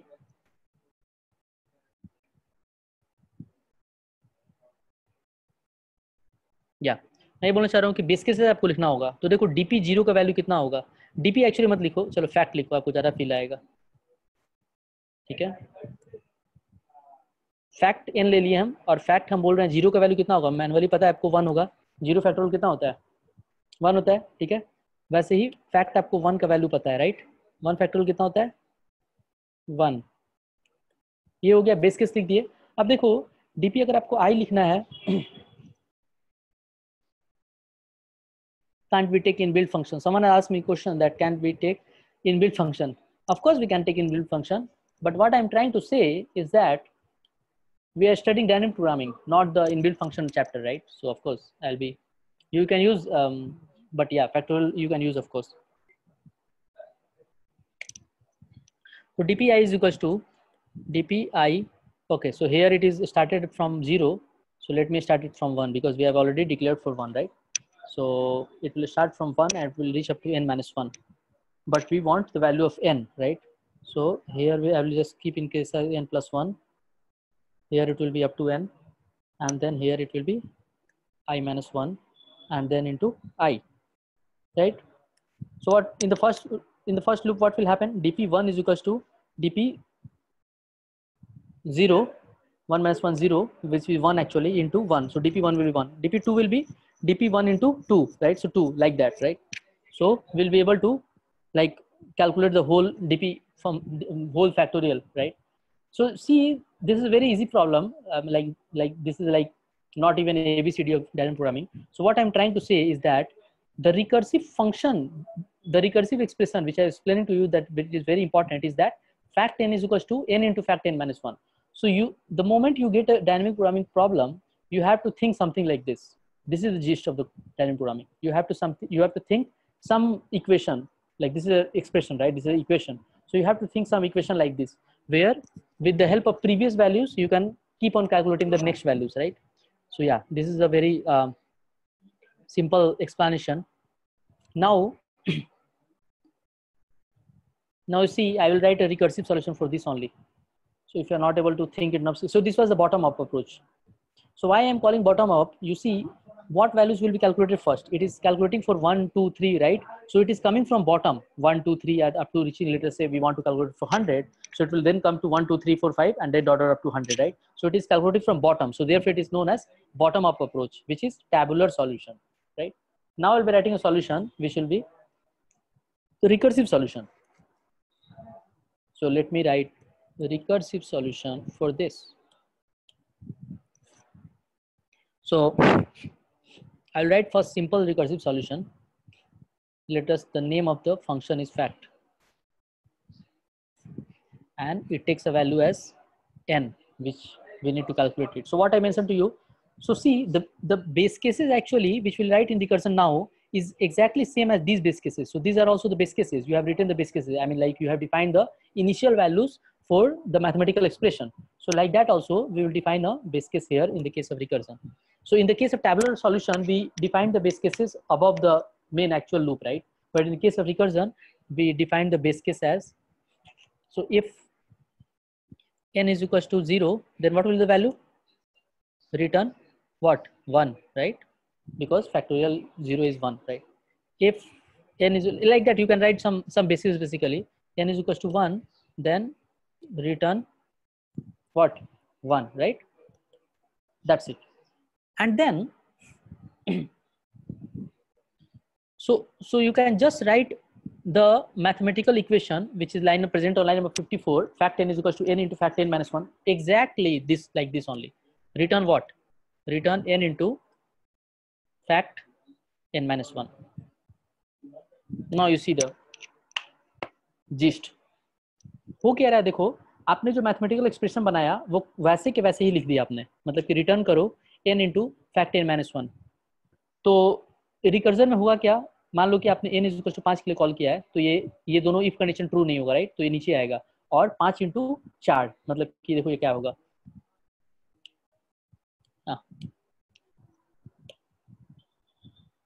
This is fun actually. I mean, solving the dynamic programming problem is a fun, like in whole data structure algorithm topics basically. So you should take it like as game or something like that only, that keep on writing mathematical equation for different kind of dynamic programming. You keep on solving competitive programming problems, you will become like habitual for it, and then you'll feel very happy that okay, now I solve at least basic dynamic programming problems.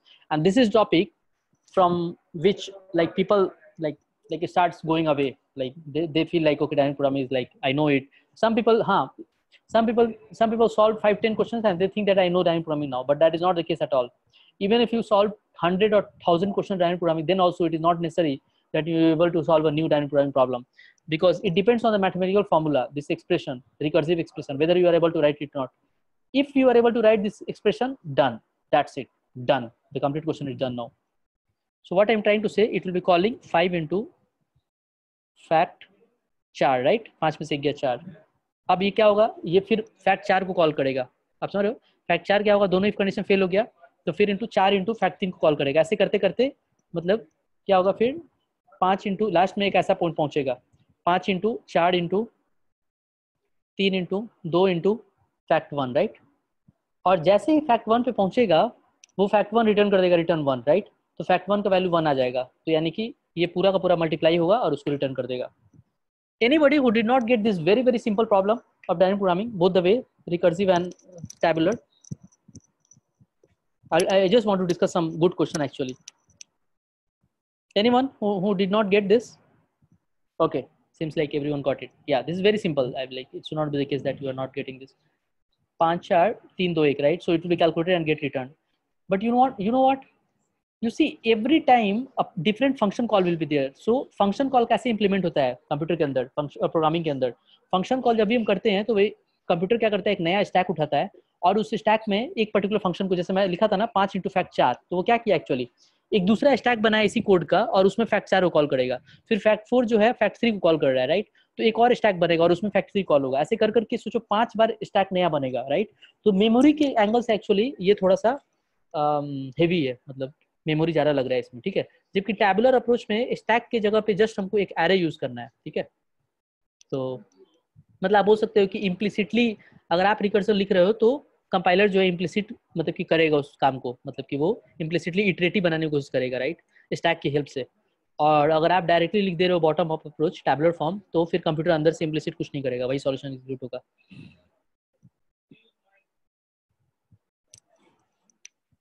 ठीक है? अब देखो इस solution का एक negative point है recursive solution का.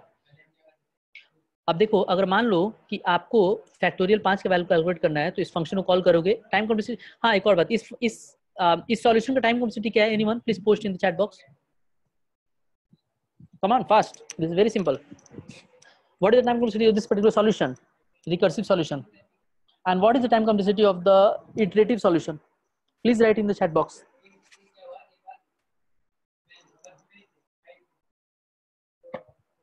Whenever we talk about time complexity, it should not be some factor into n. It should always be order n or order n square or something like that. It should not be some like some some constant value and then n, right? 2n is exactly equal to n, right? So order 2n means that order n only. So yeah, order n is the time complexity.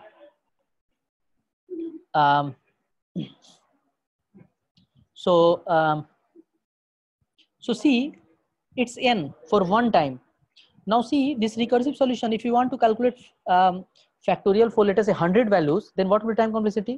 Or let us say you want to calculate the factorial value for n elements, so the time complexity will become n into n, so it will become n square.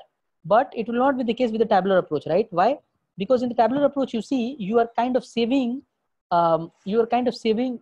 every value. For example, if you have calculated already 100, then you are not going to calculate 100 again. The moment you can just check that whether it is already calculated. How do you check that?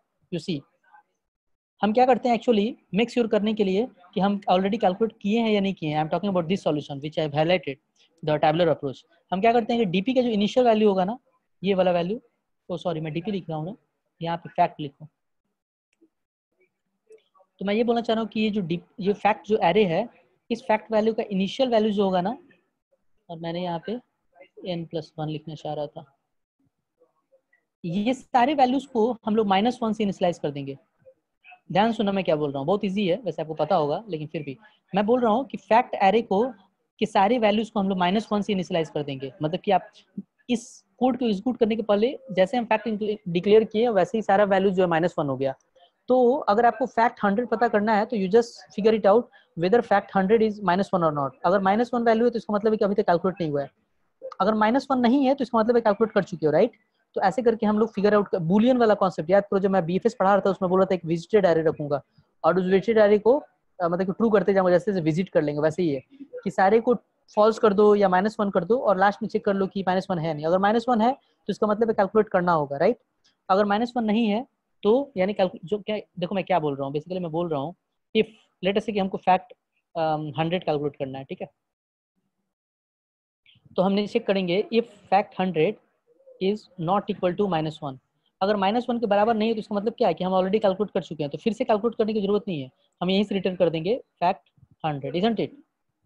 अगर -1 है तो इसका मतलब है कि हम लोग function को कॉल करेंगे जो कि ये लूप एग्जीक्यूट कराएंगे, और एक बार लूप एग्जीक्यूट करा ले इसका मतलब है कि 1 to 100 सब कुछ कैलकुलेट हो चुका है. अब अगली बार से अगर 100 से नीचे कोई भी वैल्यू के लिए कॉल कर रहे हो तो फिर से वो कैलकुलेट नहीं करेगा, आप समझ रहे हो? लेकिन रिकर्सिव सॉल्यूशन में देखो फिर से कैलकुलेट करेगा, isn't it? Everyone getting what I am trying to say? मैं ये बोलना चाह रहा हूँ कि बार बार कैलकुलेट करना पड़ेगा रिकर्सिव सॉल्यूशन में, क्योंकि सेव नहीं कर रहे हो बेसिकली वैल्यूज को. तो उसके लिए हम क्या करते हैं कि सेव कर देते हैं. तो सेव करने के लिए क्या करोगे? देखो सेव करने के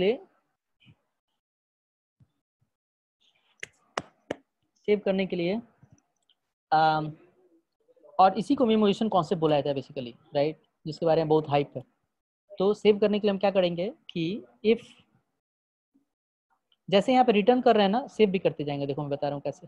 एक यहाँ पे एरे लेना पड़ेगा बस तुमको, इंट लेटर से कि हम यहाँ एरे बनाते हैं फैक्ट और n तक, लेटर से n+1 तक, ठीक है? सबका वैल्यू -1 कर देते हैं, ठीक है? इन सबका वैल्यू जो है ऑल वैल्यूज विल बी -1, ठीक है? अब देखो सारे वैल्यू को हमने -1 कर दिया फैक्ट में, फैक्ट एरे में. फैक्ट जो है एक एरे का नाम है, ठीक है? अब हम यहाँ पे क्या चेक करेंगे कि इफ, यहाँ पे चेक करेंगे कि ऑलरेडी कैलकुलेटेड है या नहीं है. If fact n is not equal to -1 तो रिटर्न कर दो फैक्ट n.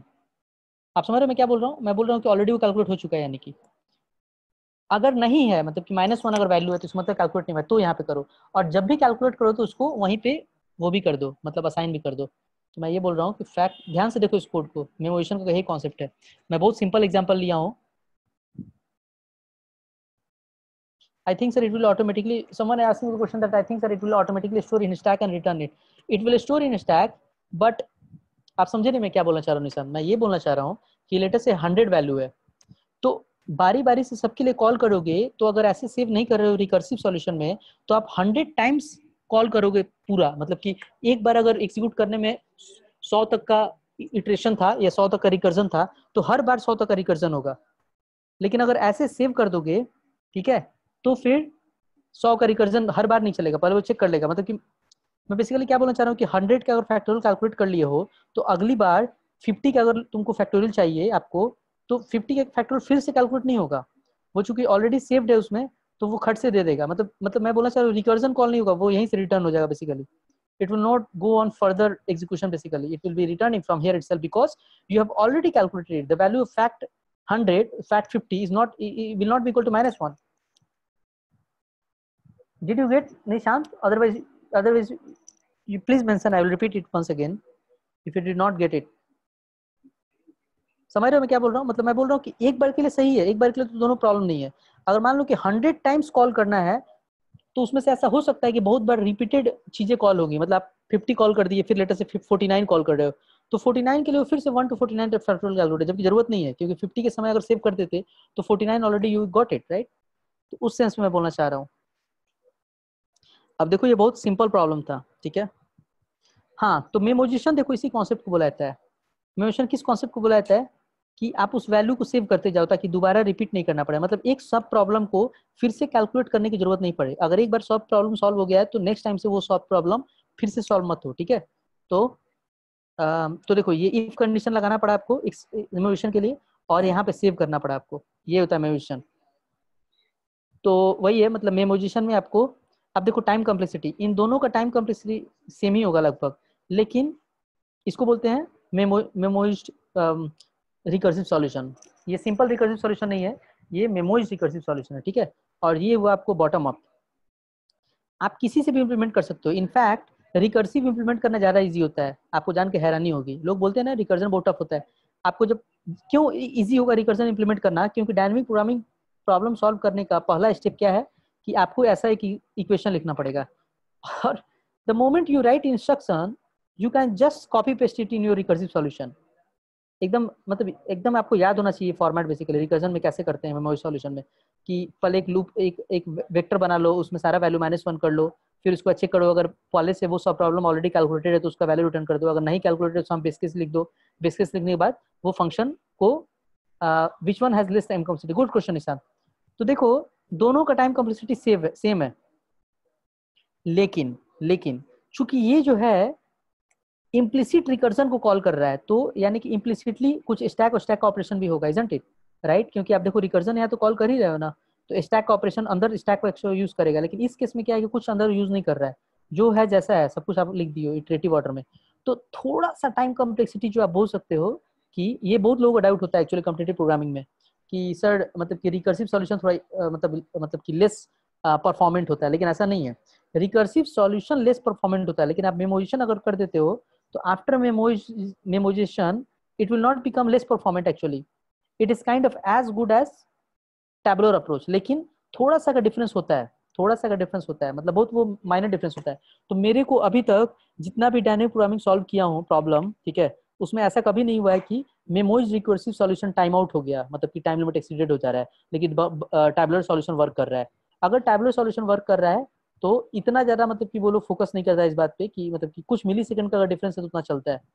तो अगर आपको लगता है कि आपको टैबुलर सॉल्यूशन लिखने के लिए थोड़ा ज्यादा थिंकिंग कैपेबिलिटी होनी चाहिए बेसिकली, ठीक है, तो अगर आपको लगता है कि टाइम कम है और टैबुलर सॉल्यूशन नहीं लिख पा रहे हैं, तो आपको मेन मुद्दा ये नहीं है, मेन मुद्दा है मैथमेटिकल इक्वेशन कंस्ट्रक्ट करना, ऐसा एक एक्सप्रेशन कंस्ट्रक्ट करना। अगर ऐसा एक्सप्रेशन कंस्ट्रक्ट कर दे रहे हो तो फिर डायनामिक इक्वेशन का प्रॉब्लम सॉल्व कर लोगे। उसको क्या करो, रिकर्स कर दो खट से, खत्म। ठीक है, ऑल्सो कैन सेव मेमोरी। हाँ, तो मेमोरी के टर्म में देखो ये मेमोरी ज्यादा लेगा, मेमोरीज रिकर्सन सॉल्यूशन जो है मेमोरी ज्यादा लेगा। क्यों? कि देखो मेमोरी तो दोनों दिख रहा है, n+1 तो ले ही रहा है, वो तो है फैक्टोरियल फैक्ट जो एरे है वो तो मेमोरी है ही। उसके अलावा स्टैक जो इंटरनली यूज होगा उसका मेमोरी अलग से लगेगा, इम्प्लिसिट मेमोरी काइंड ऑफ, ठीक है। तो external memory same, although it feels like कि एक्सटर्नल में दोनों में सेम है, लेकिन इंटरनल मेमोरी स्टैक का होगा तो उसके कारण से ये ज्यादा मेमोरी लेगा, ठीक है। लेकिन उससे कोई फर्क नहीं पड़ता है, मतलब कि कॉम्पिटिटिव प्रोग्रामिंग में हम मेमोरी का कदर नहीं करते हैं।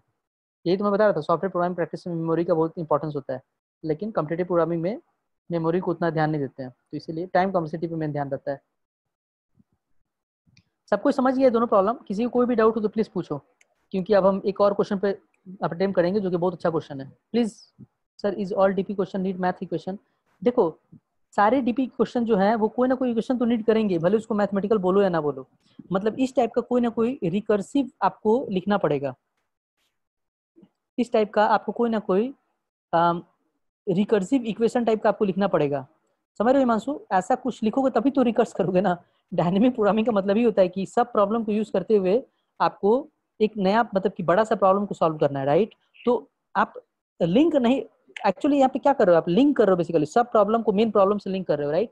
देखो मेन प्रॉब्लम क्या था, फैक्ट n था, सब प्रॉब्लम क्या हुआ, फैक्ट n-1 हुआ, और आपने मेन प्रॉब्लम और सब प्रॉब्लम को एक काइंड ऑफ एक्सप्रेशन से लिंक कर दिया कि n इंटू एन माइनस, तो ये फिगर आउट आपको करना होगा। तो सारे डीपी क्वेश्चन में ऐसे आपको इक्वेशन लिखना होगा, इसलिए तो डीपी सबसे टफ टॉपिक है। आप समझ रहे हो?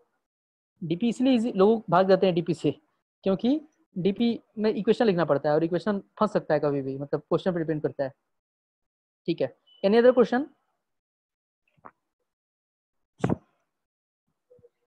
उबर डीपी डायनेमिक प्रोग्रामिंग का बहुत सारा क्वेश्चन पूछता है, हर कंपनी डीपी पूछता है। मतलब कि एक अच्छा खासा product based company, low level का कंपनी नहीं, लेकिन एक अच्छा लेवल की कंपनी जो है प्रोडक्ट बेस्ड कंपनी, आपसे डीपी का ही क्वेश्चन पूछेगा मैक्सिमम, और ट्री वेरी का, बस खत्म, और एरे का कुछ क्वेश्चन। तो ये सब जीस्ट है बेसिकली। बाकी से ही पूछ सकता है, लेकिन बाकी सब इजी टॉपिक है, तो वो सब आप पढ़ लोगे तो हो जाएगा। लेकिन ये टॉपिक पे प्रैक्टिस की जरूरत है, बिना प्रैक्टिस के you can not do anything. समझ गया? हो, मैं इतना स्पीड में बोलता हूँ ना। ठीक है, चलो। बहुत सारा क्वेश्चन है यार, बहुत सारा क्वेश्चन है डायनेमिक प्रोग्रामिंग का। मैं सोचा था कौन सा क्वेश्चन डिस्कस करने का। सबसेट सब प्रॉब्लम, ऑल्दो टफ है थोड़ा, टफ नहीं है एक्चुअली, इजी ही है, लेकिन मे भी किसी को टफ लग सकता है, लेकिन फिर भी वही डिस्कस किया जाएगा। सबसेट सब प्रॉब्लम बहुत ही फेमस प्रॉब्लम है। और एक और बात, stack concept once repeat for recursion. Okay, someone is asking that stack concept, fact and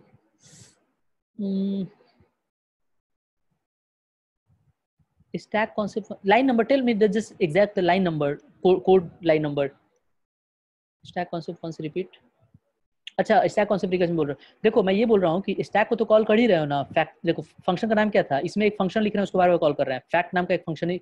अच्छा, कंफ्यूजन क्रिएट हो रहा है क्या? चलो एरे का नाम दे दो, एरे का नहीं, फैक्ट ही दो बार है, ठीक है। देखो फंक्शन का नाम फैक्टोरियल दे रहा हूँ मैं, ठीक है, और यहाँ पे भी फैक्ट। तो फैक्ट एक अलग एरे है, और उसके अलावा एक फंक्शन का नाम भी है फैक्टोरियल नाम का, ठीक है। तो मैं ये बोलना चाह रहा हूँ कि ये फैक्टोरियल फंक्शन जो है, उसके लिए तो कंप्यूटर इंटरनली स्टैक यूज करेगा ही ना। और कैसे करेगा स्टैक यूज, तुम खुद सोचो ना कैसे करेगा।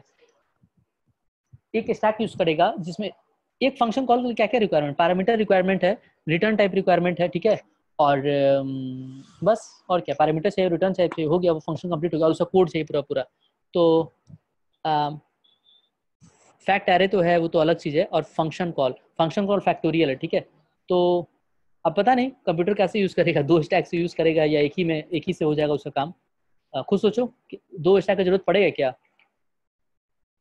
मेरे को तो लगता है कि एक लूप चलेगा और एक ही स्टैक होगा, मतलब वन डायमेंशनल स्टैक होगा, मतलब स्टैक एक ही होगा, लेकिन स्टैक में एलिमेंट बहुत सारे होंगे। मतलब एक फंक्शन कॉल एक एलिमेंट होगा स्टैक का, मैं ये बोलना चाह रहा हूँ। आप समझ रहे हो? मतलब लेटेस्ट से फंक्शन कॉल 5 बार हो रहा है, तो उसमें स्टैक में 5 एलिमेंट होगा, और हर एलिमेंट सिग्निफाई कर रहा है एक फंक्शन कॉल को। जैसे फैक्टोरियल 5, फैक्टोरियल 4, फैक्टोरियल 3। तो फैक्टोरियल 5 का जितना सारा कंटेंट है वो सब एक स्टैक का एक एलिमेंट है। फिर फैक्टोरियल 4 का जितना कंटेंट है, मतलब पैरामीटर वगैरह और कोड बेसिकली, वो दूसरा स्टैक, उसी स्टैक का दूसरा एलिमेंट है। फिर फैक्टोरियल 3 तीसरा एलिमेंट, फैक्टोरियल 2 जो है चौथा एलिमेंट है, फैक्टोरियल 1 जो है पांचवा एलिमेंट है, लाइक दैट, ठीक है। तो वैसे करके कंप्यूटर अंदर से इंप्लीमेंट करता है। ठीक है, ठीक है, ठीक है। हाँ चलो, मैं क्या बोलने जा रहा था भूल गया। ठीक है, मैं बोलना चाह रहा था कि जितना भी एनपी हार्ड प्रॉब्लम होता है, अब एनपी हार्ड प्रॉब्लम क्या होता है ये भी बता दो थोड़ा सा। देखो एनपी हार्ड प्रॉब्लम होता है कि जो प्रॉब्लम्स को हम लोग ह्यूरिस्टिक मेथड से सॉल्व करते आ रहे हैं, जिसका कोई प्रूफ नहीं है, कि कैसे समझाऊं। एनपी हार्ड प्रॉब्लम, ठीक है, जिस्ट पे आते हैं। एनपी हार्ड प्रॉब्लम जितने भी होंगे जिनका ब्रूट फोर्स, अगर टाइम, ब्रूट फोर्स तो पता होगा ना, ब्रूट फोर्स तो पता होगा ना आपको। ब्रूट फोर्स क्या होता है? ब्रूट फोर्स होता है कि जस्ट सिंपल एक बेसिकली सिंपल एक प्रॉब्लम को मतलब कैसे बोले, जैसे एक क्वेश्चन है, मान लो परमुटेशन, हाँ एग्जैक्टली, नेव अप्रोच, ठीक है, थैंक यू। मतलब हाँ, ऑल पॉसिबिलिटी, मतलब कि मान लो कि एक परमुटेशन, एक क्वेश्चन है जिसमें कि आपको 5 एलिमेंट निकालना है एन में से, राइट। तो वो सिनेरियो में क्या होगा कि आपको पता है कि एन एलिमेंट से 5 एलिमेंट निकालने के लिए एनसी 5 वेज होगा, राइट। तो आप सारा का सारा एनसी 5 वेज को ट्राई कर लो। ये हुआ ब्रूट फोर्स, मतलब बिना कुछ ब्रेन लगाए हुए गधा की तरह सारा का सारा एनपी 5 कैलकुलेट करने लगे, सारा एनपी 5 पॉसिबिलिटी ट्राई करने लगा बिना ब्रेन लगाए हुए, जो कि जनरली टाइम आउट दे देता है, ठीक है, जो कि जनरली टाइम आउट दे देता है। कुछ ब्रेन लगाना होता है ताकि टाइम कॉम्प्लेक्सिटी अच्छा हो, ठीक है। तो एनपी हार्ड प्रॉब्लम बता रहा था। एनपी हार्ड प्रॉब्लम हुआ कि जिसका टाइम कॉम्प्लेक्सिटी जो है वो लीनियर नहीं है, मतलब कि क्या बोलते हैं उसको बेसिकली, मतलब काइंड ऑफ एक्सपोनेंशियल आप बोल सकते हो, ठीक है। एक्सपोनेंशियल इन सेंस कि अगर आप उसको सॉल्व करोगे तो वो बहुत ज़्यादा टाइम ले लेगा, ठीक है। एक्चुअली मैं एग्जैक्ट डेफिनेशन आपको नहीं बता रहा हूँ, ठीक है, आप एग्जैक्ट डेफिनेशन जाके पढ़ लेना, ठीक है। लेकिन कहने का मतलब ये है कि बहुत ज़्यादा टाइम लेगा बेसिकली, ठीक है। कि एक so NP hard problem in the sense कि मान लो कि n इज इक्वल टू 1000 के लिए कोई क्वेश्चन कैलकुलेट करना है, कोई क्वेश्चन का आंसर, तो आपको n फैक्टोरियल टाइम कॉम्प्लेक्सिटी है काइंड ऑफ, ठीक है। तो उस सेंस में हम लोग एनपी हार्ड बोलते हैं बेसिकली, ठीक है। एक्चुअली इसका मैथमेटिकल डेफिनेशन पे आप जाओगे तो बहुत वो है, मतलब थोड़ा सा डिफरेंट है, जो कि मेरे को अभी याद नहीं है बेसिकली। तो आप बस जान लो कि एनपी हार्ड प्रॉब्लम मतलब कि जो प्रॉब्लम हम लोग ह्यूरिस्टिक वे से सॉल्व करते हैं, जिसका कोई प्रूफ नहीं है बेसिकली कि ये इसी वे से क्यों सॉल्व करते आ रहे हैं और इससे कोई बेस्ट हो सकता है नहीं हो सकता है, अभी तक कोई सॉल्यूशन नहीं है। तो वैसे प्रॉब्लम्स में डीपी का बहुत इंपॉर्टेंस होता है, क्योंकि एक्चुअली डीपी देखो आप होता क्या है डीपी में भी एक्चुअली ब्रूटी फोर्स है, लेकिन डीपी क्या है, हर पॉसिबल कॉम्बिनेशन को हम सर्च कर रहे हैं, लेकिन बस ब्रेन क्या लगा रहे हैं कि सब प्रॉब्लम्स को यूज करते हुए कंस्ट्रक्ट कर रहे हैं, तो एटलीस्ट न्यू अप्रोच से तो जरूर फास्ट होगा, ठीक है। जैसे अभी एग्जांपल लेंगे हम सबसेट प्रॉब्लम, सब प्रॉब्लम, उसमें मैं एकदम क्लियर कर दूंगा आपका ये वाला डाउट कि DP kind of brute force ही है, लेकिन उसमें बस प्लस पॉइंट क्या है कि सबसेट को यूज करते हैं हम लोग, ठीक है। चलो सबसेट प्रॉब्लम, ठीक है। सबसेट प्रॉब्लम क्या है कि एक एरे दिया हुआ है, लेटेस्ट से कि कोई भी एरे ले लो, 1 2 3 4 5 6, जरूर नहीं सॉर्टेड हो, कोई भी एरे हो सकता है, ठीक है। 6 7, ठीक है, ये लेटेस्ट से एरे हमारा दिया हुआ, ठीक है। अब सबसेट प्रॉब्लम क्या होता है कि इस एरे में एक सम दिया होगा आपको, ठीक है। इस एक सम दिया होगा, लेटेस्ट से कि सम है काइंड ऑफ लेटेस्ट से सम है 15 16 लेटेस्ट से, ठीक है। तो आपको सबसेट तो समझते हो ना, सबसेट क्या होता है, एक एरे का सबसेट क्या होगा, कोई भी एलिमेंट को उठा लिए तो सबसेट हो गया। कंसेक्यूटिव जरूरी नहीं हो, सबसेट का मतलब ये नहीं होता है कंसेक्यूटिव, मतलब कि आप कोई भी किसी, मतलब जैसे इसमें कितने एलिमेंट है, 1 2 3 4 5 6 7 एलिमेंट है ना, तो इसमें से कोई भी कितना भी एलिमेंट को पिक कर लो, वो सब सबसेट में आ जाएगा, isn't it. Mathematical subset definition जो होता है, सबसेट डेफिनेशन होता है कि उस सेट में से, अगर ये सेट है तो उसमें से कितना भी नंबर को आप चूज कर सकते हो, उसमें से कोई भी नंबर को चूज करो, 1 नंबर को या 2 नंबर को या 3 नंबर को या 4 नंबर को 5 नंबर को 6 नंबर को, तो सबसेट होगा। तो इसके कितने सबसेट होंगे बताओ कोई, 2 का पावर 7 होगा ना, इसमें कोई डाउट है किसी को, 2 का पावर 7 सबसेट होगा, समझ रहे हो मैं क्या बोल रहा हूँ। 2 का पावर मतलब वो याद करो मैथ्स का कॉन्सेप्ट बेसिकली, सेट कॉन्सेप्ट कि अब देखो हर एलिमेंट को या तो लोगे या नहीं लोगे, राइट। तो यानी कि one can either be chosen और कैन नॉट बी चूजन, तो 2 हुआ। फिर दूसरा एलिमेंट को लोगे या नहीं लोगे तो 2 हुआ। फिर तीसरा एलिमेंट को लोगे या नहीं लोगे तो 2 हुआ। तो ऐसे करके 2 × 2 × number of elements in the set actually, तो कितना हुआ, 2 का power size of the set basically 2 का पावर 7 हुआ।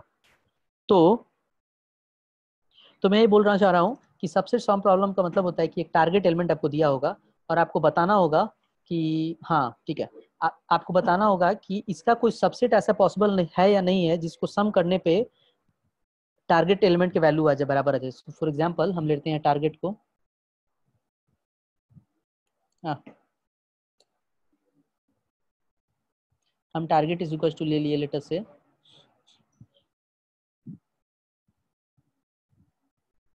13, ठीक है। अब हमको बताना है कि इस आप 13 को कंस्ट्रक्ट कर सकते हो नहीं कर सकते हो, इसमें से कुछ एलिमेंट्स को निकाल के। हाँ एक एलिमेंट को आप एक से ज्यादा बार नहीं ले सकते हो, रिपीट नहीं कर सकते हो एलिमेंट को, ठीक है। मतलब आप एक एलिमेंट को एक ही बार चूज कर सकते हो, क्योंकि देखो 2 का पावर 7 का मतलब क्या होता है, हर एलिमेंट को लोगे या नहीं लोगे, 2 बार लेने का चांस नहीं आता, या तो लोगे या नहीं लोगे। तो यानी कि there are 2 possible ways to pick a element, either you pick it और you do not pick it, right. तो 2 का पावर 7 सबसेट्स बनेंगे बेसिकली। अब सबसेट में बनाऊंगा नहीं, आप लोग को पता होगा सबसेट मतलब कि, और एक और याद कर लो mathematical equation, can this be solved by two pointer approach? No, this cannot be solved by two pointer approach because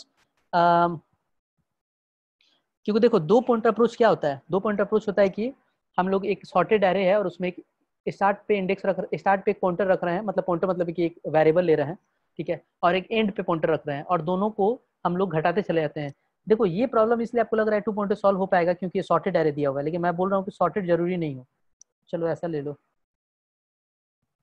अब तो समझ गया ना, सॉरी रिपीटेड हो गया, या रिपीटेड हो भी गया तो भी कोई प्रॉब्लम नहीं है क्योंकि 2 एलिमेंट आ रहा है ना, ठीक है। तो अब तो समझ गया ना कि ये सॉर्टेड एरे नहीं है, तो यानी कि इसको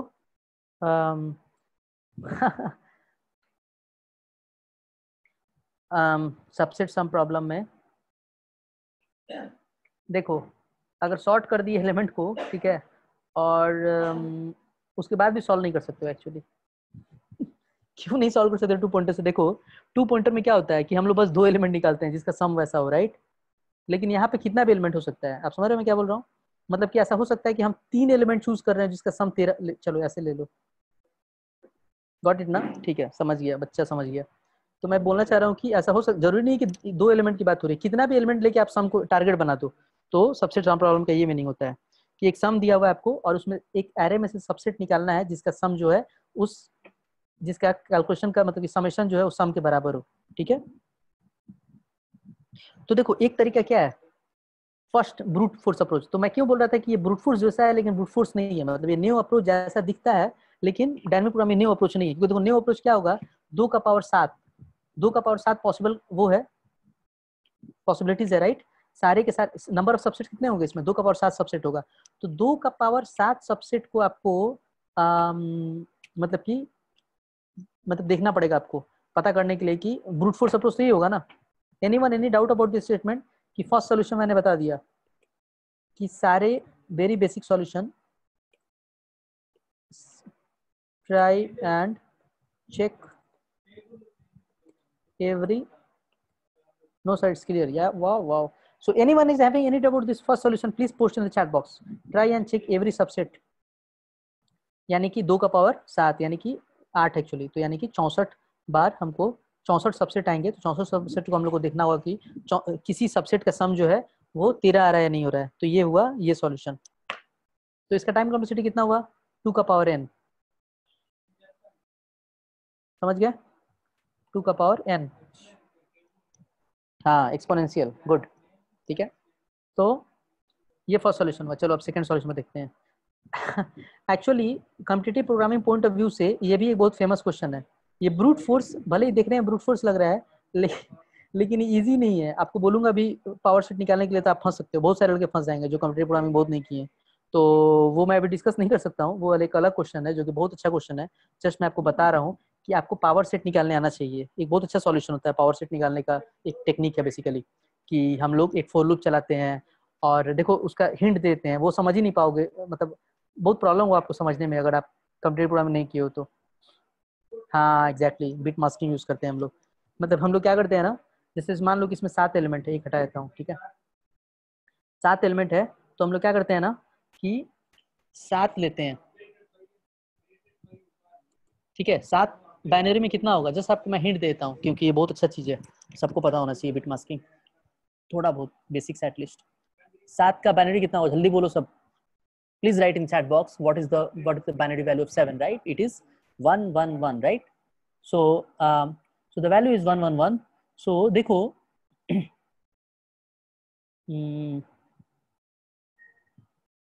हाँ, एक लूप चलाते थे हम लोग number of element, number of subsets के लिए बेसिकली, ठीक है। तो जो फर्स्ट सॉल्यूशन होगा उसका कोड कैसा होगा, एक लूप चलाएंगे हम लोग, वो 2 का पावर 7 तक जाएगा, मतलब वो हर सबसेट को ट्राई करेगा, ठीक है। और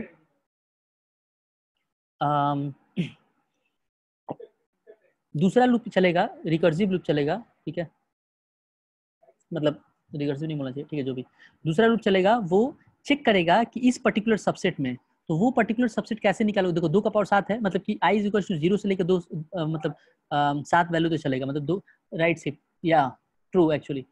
तो बस मैं हिंट दे रहा हूँ आपको ताकि आप कभी फ्यूचर में देखो तो आप थोड़ा समझने में आपको आसानी हो। i इज इक्वल टू 0 से लेके i इज इक्वल टू 2 का पावर 7 तक चलेगा। तो देखो अगर मान लो कि वैल्यू 10 आया, 0 से लेकर 2 का पावर 7 है ना, तो 10 वैल्यू आया, तो यानी कि हम लोग 10वां सबसेट चेक कर रहे हैं। तो कैसे चेक करोगे, 10वां सबसेट है ना, तो देखो 10वां सबसेट का बाइनरी कितना होगा, 10 का बाइनरी कितना होगा बताओ, 1010 होगा, ठीक है। तो इसका मतलब ये हुआ कि अब देखो बहुत ध्यान से सुनना, अगर आप पहली बार सुन रहे हो, वैसे पहली बार जान रहे हो नॉलेज, तो इसका मतलब अगर मान लो कि अभी हम लोग सेकेंड लूप में, अभी हम लोग जे का वैल्यू जो है वो जे का वैल्यू अभी हम मतलब कि हम अभी सेकेंड लूप में हम i इज इक्वल टू 10 पे पहुंचे हैं, तो 10 का बाइनरी हमने क्या इतना बताया, 1010, राइट। तो इसका मतलब क्या इंटरप्रेट करोगे कि फर्स्ट एलिमेंट का ये 10 है ना, तो फर्स्ट 1 मतलब कि लेना है, 0 मतलब नहीं लेना है, तो फर्स्ट एलिमेंट को लो, सेकेंड एलिमेंट को मत लो, थर्ड एलिमेंट को लो और फोर्थ एलिमेंट को मत लो, दैट्स इट, ऐसे करके। एक मिनट, ऐसे था ना? नहीं, ऐसे नहीं था। इसको हम 7 टाइम्स, मतलब कि 7 एलिमेंट है ना, तो ऐसे करेंगे हम। देखो 0 0 0 1 0 1 0, मेरे ख्याल से यही होता था। आप लोग देखो तो एग्जैक्ट याद आ जाएगा, लेकिन टेक्निक ये देखो, मतलब फर्स्ट सेकंड थर्ड एलिमेंट को नहीं लेना है, ठीक है? फोर्थ एलिमेंट को लेना है, फिफ्थ को नहीं लेना है, फिफ्थ सिक्स को लेना है, सेवंथ को नहीं लेना है। तो देखो 2 ही एलिमेंट बस चूज किए हम इसमें से, आप समझ रहे हो? और हम 2 एलिमेंट को चूज करके देखेंगे कि मतलब कि फिफ्थ, फोर्थ और सिक्स एलिमेंट को हम पिक करके देखेंगे कि उसका वैल्यू जो टारगेट, उसका सम जो टारगेट के बराबर हो रहे हैं। तो देखो 4 और 6 कितना हुआ, 10 हुआ, तो वो टारगेट के बराबर नहीं है। तो मैं ये बोलना चाह रहा हूँ, ऐसे कर करके आपको 1 से लेके 32 के बीच में, सॉरी 1 से लेके 64 के 2 का पावर 7, राइट? यस, 1 से लेके 64 के बीच में सारे के सारे सबसेट आप ट्राई कर लोगे। कितना इंटरेस्टिंग है ना, आप समझ रहे हो? ठीक है, तो ये फर्स्ट सॉल्यूशन हो गया। किसी को अगर कंप्लीटली नहीं समझ में आया तो दैट्स फाइन, लेकिन आप जाके देख लेना, मतलब कि उसको मैं डिटेल में कोड लिखूंगा तो आपको ज़रा, मतलब आप कोड देखो तो समझ जाओगे एटलीस्ट, मैं बता दिया आपको जिस्ट। हाँ इजी है एक्चुअली, लेकिन कुछ बच्चा को टफ लग सकता है, ठीक है? सेकंड सॉल्यूशन, मतलब सॉल्यूशन जान लेने के बाद क्वेश्चन हमेशा इजी लगता है यार रखना। Till the time you don't know the solution of particular answer, particular question, you feel like अरे it is not an easy question, right? Till the moment you like know the solution, then you feel like अरे it is very easy only, right? तो इसलिए hint देना जरूरी है, ठीक है? तो मैं सेकंड सॉल्यूशन पे आता हूँ कि इस प्रॉब्लम को आप कैसे सॉल्व और भी कर सकते हो। सबसे सरल प्रॉब्लम को सॉल्व कर रहे हैं और हमारे पास टाइम बचा है 0। चलो ठीक है, 5-10 मिनट और लेते हैं। बेसिक सॉल्यूशन तो आपको बता ही दिया मैं, ठीक है? बहुत ईजी है सबसे प्रॉब्लम का रिकर्सिव। तो देखो 2 सॉल्यूशन बताया था ना मैं, 2 सॉल्यूशन होता है, ठीक है? किसी भी डायनेमिक प्रोग्रामिंग प्रॉब्लम सॉल्व, एक होता है रिकर्सिव, दूसरा होता है क्या? दूसरा होता है व्हाट? Tabular format, right? तो देखो, जस्ट वेट अ मिनट,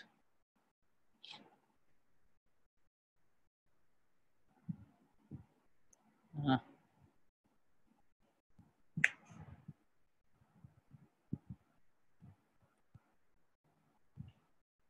ठीक है। रिकर्सिव सॉल्यूशन इसमें क्या होगा? रिकर्सिव सॉल्यूशन क्या होगा कि whether you are taking element और नॉट, यही रिकर्सिव सॉल्यूशन है बेसिकली। मतलब रिकर्सिव इक्वेशन जो हम बोल रहे थे यही है एक्चुअली, कि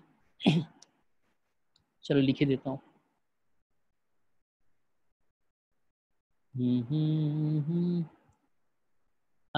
या चलो ऐसे लिखता हूँ मैं, सबसेट सम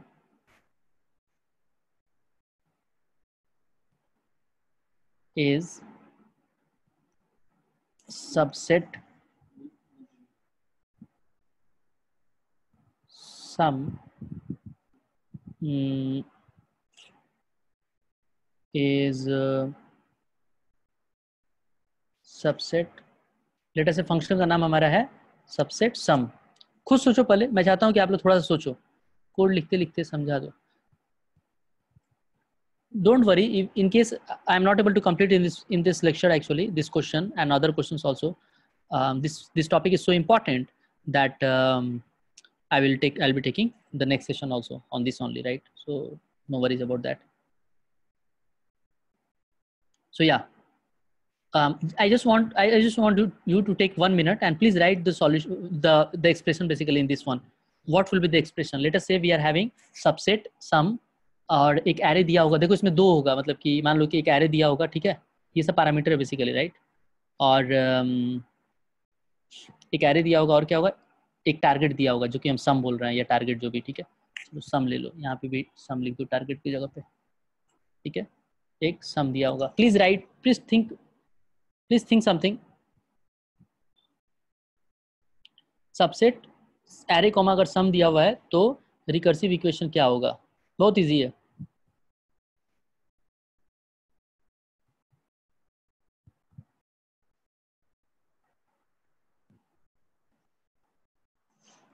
लिखो भाई, 2 रिकर्सिव कॉल करेंगे, 4 रिकर्सिव कॉल करेंगे, what can I get from that statement, right? Anyway, since we are not having sufficient time, let me write it, right? So subset देखो इसमें 2 पैरामीटर बेसिकली, एरे को पास करेंगे function में, right? और एक सम होगा टारगेट को, राइट? और एरे का साइज हमको पता होना चाहिए कि कितना साइज तक है, राइट? एन या जो भी, ठीक है? तो subset sum is equal to होगा, खुद सोचो ना, या तो एक एलिमेंट को लोगे या नहीं लोगे। अगर इस एलिमेंट को ले ली, मतलब हर एलिमेंट का डिसाइडिंग फैक्टर क्या है? एक एलिमेंट को लोगे या नहीं लोगे, जो मैं बता रहा था पहले, राइट? तो अगर लोगे तो सम में से घट गया नहीं उतना, अगर नहीं लोगे तो सम उतना ही रह गया। पता नहीं आपको समझ में आया नहीं आया, लेकिन अभी लिखूंगा तो और समझ में आएगा। हाँ, so if you're including a particular element, then we'll be subtracting it from target or sum. If you're not including it, then we'll not subtract, right? तो हर एलिमेंट को हमारे पास सोचने का दो तरीका है, हर एलिमेंट को लेना है या नहीं लेना है, यही दो तरीका है, राइट? तो सारा possibility, right? Other people, I want other people also to post in the chat box that they're able to understand, because this is like little difficult, but yeah, it is very easy once you will like become habitual of these things. What did you not get?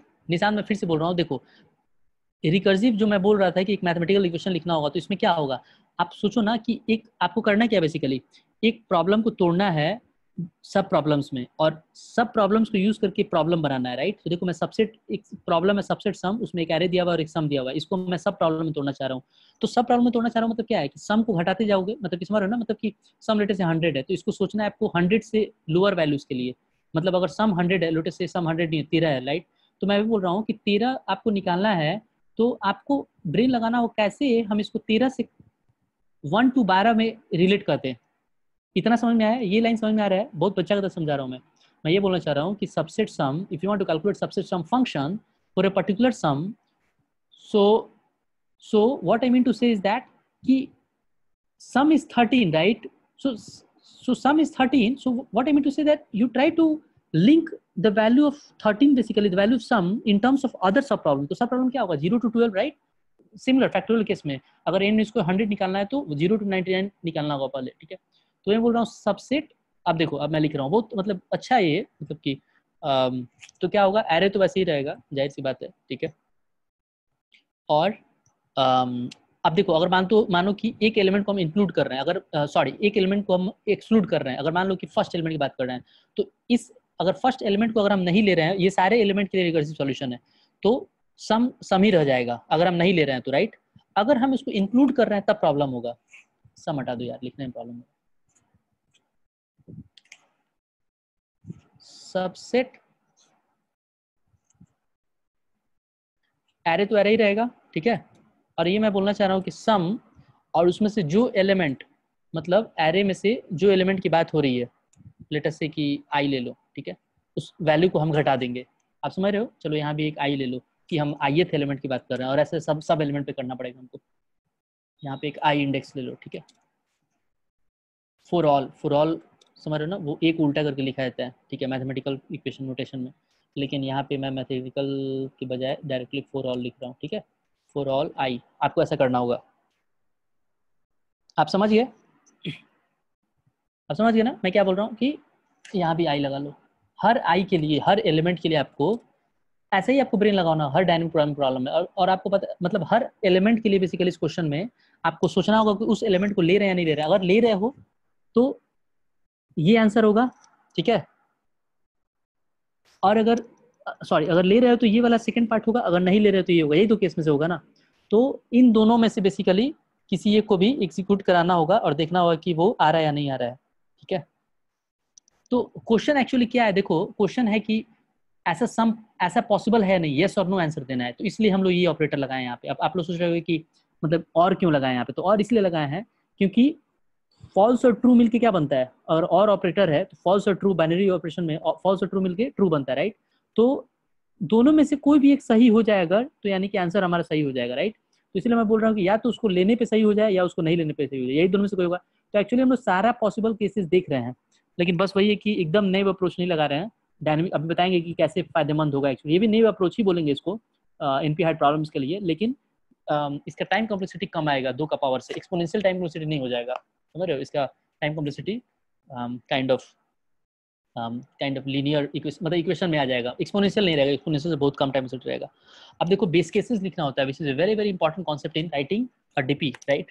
तो इस subset, और ये बहुत सारे competition का question है, मतलब competition तो भूल ही जाओ, इंटरव्यू में तो इतना पूछा है क्वेश्चन, इतना इंपॉर्टेंट इंटरव्यू के लिए, तो आपको डीपी पे मास्टरी हासिल करना होगा, there is no other way. और इस सबसेट क्या होगा, एक एरे लिए थे, राइट? मतलब कि देखो रिकर्सिव इंप्लीमेंटेशन मेमोराइजेशन को यूज करके लिखना बहुत इजी है, मैं बता रहा हूँ, बहुत इजी है। इंट एरे ले लिए, एक हम आई लिए थे इंटीजर, जैसे जैसे रिकर्सिव इक्वेशन लिखे हो ना वैसे वैसे कोड भी लिख दोगे। तो दिस इज द रीजन कि we say that dynamic programming code करना बहुत इजी है, लेकिन सोचना बहुत मुश्किल है, और इंटरव्यूअर ऐसा ही क्वेश्चन चाहता है देना कि जिसमें कोड करने जा रहा है प्रॉब्लम नहीं हो, ताकि वो जज कर पाए खट से कि सही बना रहा है या नहीं बना रहा है, क्योंकि इंटरव्यूअर को तो पहले से इक्वेशन पता होगा, इजंट इट? क्योंकि वो इंटरव्यू ले रहा है, तो वो बस चेक कर लेगा कि इक्वेशन सही है कि नहीं है, और उसके बाद देख लेगा थोड़ा सा कोड कर रहा है कि नहीं कर रहा है, बात खत्म। तो देखो, अगर बेस केस क्या होगा, खुद सोचो, ये सम का वैल्यू घटते जाएगा, राइट? तो सम का वैल्यू अगर 0 हो गया तो क्या होगा? 0 तो पॉसिबल है ही ना। आप समझ रहे, मतलब कि अगर आपको 0 टारगेट एलिमेंट दे दिया तो किस एलिमेंट को लोगे? आप बोलोगे कि हम किसी एलिमेंट को नहीं लेंगे, तो किसी अगर एलिमेंट को नहीं लोगे तो 0 सम बन गया, तो वो हमेशा पॉसिबल है, तो इसीलिए हम लोग यहाँ से ट्रू रिटर्न करेंगे। क्वेश्चन में था कि बस बताना है हमको कि एग्जिस्ट कर रहा है कि नहीं कर रहा है सबसेट, मतलब वैल्यू वैल्यू कुछ नहीं देना है, मतलब इंडेक्स वगैरह कुछ नहीं बताना, बस क्वेश्चन है ट्रू है फॉल्स बताओ कि ऐसा पॉसिबल है या नहीं है, ठीक है? और क्या बोलोगे कि बेस केस कुछ भी ले लो। देखो ये आई जो है ना हमेशा घटते जाएगा, आप समझ रहे हो, क्योंकि हम लोग देखो मैं बता रहा था ना, रिकर्सिव सॉल्यूशन वो टॉप डाउन अप्रोच होता है rather than bottom up approach, right? तो देखो वो सही लिखा है, अभिषेक शायद सही लिखा है, वैसे ही कुछ करना होगा हम लोग को। तो देखो टॉप मतलब इसको कॉलर फंक्शन जो होगा, कॉलर फंक्शन क्या कॉल करेगा, हम कॉलर फंक्शन में इस सबसेट को कॉल करेंगे और एरे पास कराएंगे, और आई की जगह पे एन देंगे, मतलब साइज टोटल देंगे एरे का, राइट? और सम की जगह पे जो सम दिया हुआ क्वेश्चन में जो सम बनाना है, राइट? तो हम यहाँ पे एक और कंडीशन लगाएंगे, एक और बेस केस बेसिकली लिखेंगे। बेस केस लिखना कभी भी घाटेमंद नहीं होता है, जितना बेस केसेस आप सोच सकते हो वो सारा बेस केसेस लिख दो। तो i इज इक्वल टू 0, ठीक है? हाँ ठीक है, i इज इक्वल टू 0, और फॉल्स का हम सोच रहे हैं बेसिकली कि फॉल्स किस केस में होगा बेसिकली, ठीक है? मान लो कि 0 पे हम पहुंच गए, मतलब सब कुछ ट्राई कर चुके हैं बेसिकली, और जो सम है वो नॉट इक्वल टू 0 है, ठीक है? तो मतलब कि हम सारा का सारा लगा चुके हैं एलिमेंट्स को बेसिकली, लेकिन सम अभी भी कुछ बच रहा है, तो उस केस में क्या होगा, फॉल्स रिटर्न कर देंगे हम, क्योंकि पॉसिबल ही नहीं है, मतलब अगर सम लेटर से 5 है और हमारे पास एलिमेंट ही नहीं बचा है तो फॉल्स रिटर्न करेंगे, तब पॉसिबल नहीं है। अगर हमारे पास सम 0 है तब पॉसिबल है, क्योंकि हम किसी एलिमेंट को नहीं लेंगे, मतलब कि सब एलिमेंट को रिजेक्ट कर देंगे, राइट? और बेस केस हो गया, बस खत्म। अब वो ये और ऑपरेटर कैसे चेक करोगे, खुद सोचो। एक और केस लगाना होगा आपको, तो और ऑपरेटर कैसे चेक करोगे, खुद सोचो। बेस केस लिख भी सकते हो, लेकिन मेरे ख्याल से नहीं भी लिखोगे तो चलेगा, लेकिन लिख लो। एक बेस केस लिखना होगा आपको, और कि एक बेस केस और सोचो, अच्छा सा बेस केस। अगर टारगेट ऑपरेटर अगर सम जो है वो किसी एलिमेंट से अगर बड़ा हो जाए, किसी एलिमेंट से अगर छोटा हो जाए, तो इस एलिमेंट को उससे एक मिनट रुको। अगर सम जो है, लेट अस से कि सम 13 है, ठीक है? और एरे में कोई ऐसा एलिमेंट है जो कि 15 है, तब तो फॉल्स ही होगा ना। आप समझ रहे हो, मतलब कि मतलब उस एलिमेंट को रिजेक्ट ही करना पड़ेगा ना, मैं ये बोल रहा हूँ। क्यों क्यों मैं बोल रहा हूँ, देखो इस बेस केस को मैं समझाने के लिए आपको एक ऐड किया हूँ। मान लो कि सम हमको 13 बनाना है, ठीक है? और कोई एलिमेंट 15 है। सो if a particular element is more than the sum, then it means that we have to reject that element, we cannot take it only, right? Because the element itself, right? तो वही मैं बोलना चाह रहा था कि element का जो वैल्यू है, तो इफ एरे आई अगर सम से बड़ा हो गया, तब तो पक्का उस एलिमेंट को रिजेक्ट करना होगा। तो उस एलिमेंट को रिजेक्ट कर रहे हैं मतलब कि उसको नहीं ले रहे हैं, तो उसके लिए कौन सा इक्वेशन था, ये इक्वेशन था, राइट? सबसेट एरे आई सम। आप समझ रहे हो? हाँ,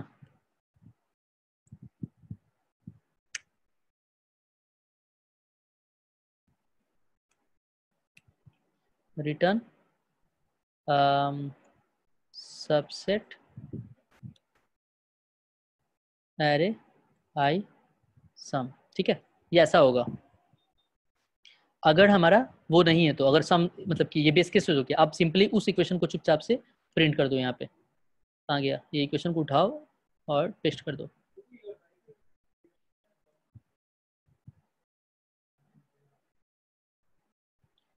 I is for the current element we are talking about, ऐसे लिख दो, ठीक है? इसको रिटर्न कर दो।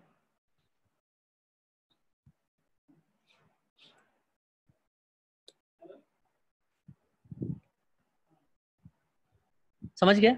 सेम चीज को मैंने बस रिटर्न कर दिया। और एक मिनट और कुछ देख लो, मैं सबसेट में से अगर ले रहे हो आप, ठीक है? तो हाँ, अगर नहीं ले रहे हो तो एलिमेंट घट जाएगा, इजंट इट? तो यहाँ पे माइनस होगा, ये मैंने सोचा नहीं था। आप समझ रहे हो मैं क्या बोल रहा हूँ? मैं बोल रहा हूँ कि अगर उस एलिमेंट को आपको एक्सेप्ट नहीं करना है, ठीक है, तो n माइनस होगा, मतलब कि एलिमेंट तो हमेशा घट ही गया ना, लोगे या नहीं लोगे, मतलब उसका डिसीजन हम कर लिए। तो यहाँ पे i माइनस वन होगा और यहाँ पे भी i माइनस वन होगा, ठीक है।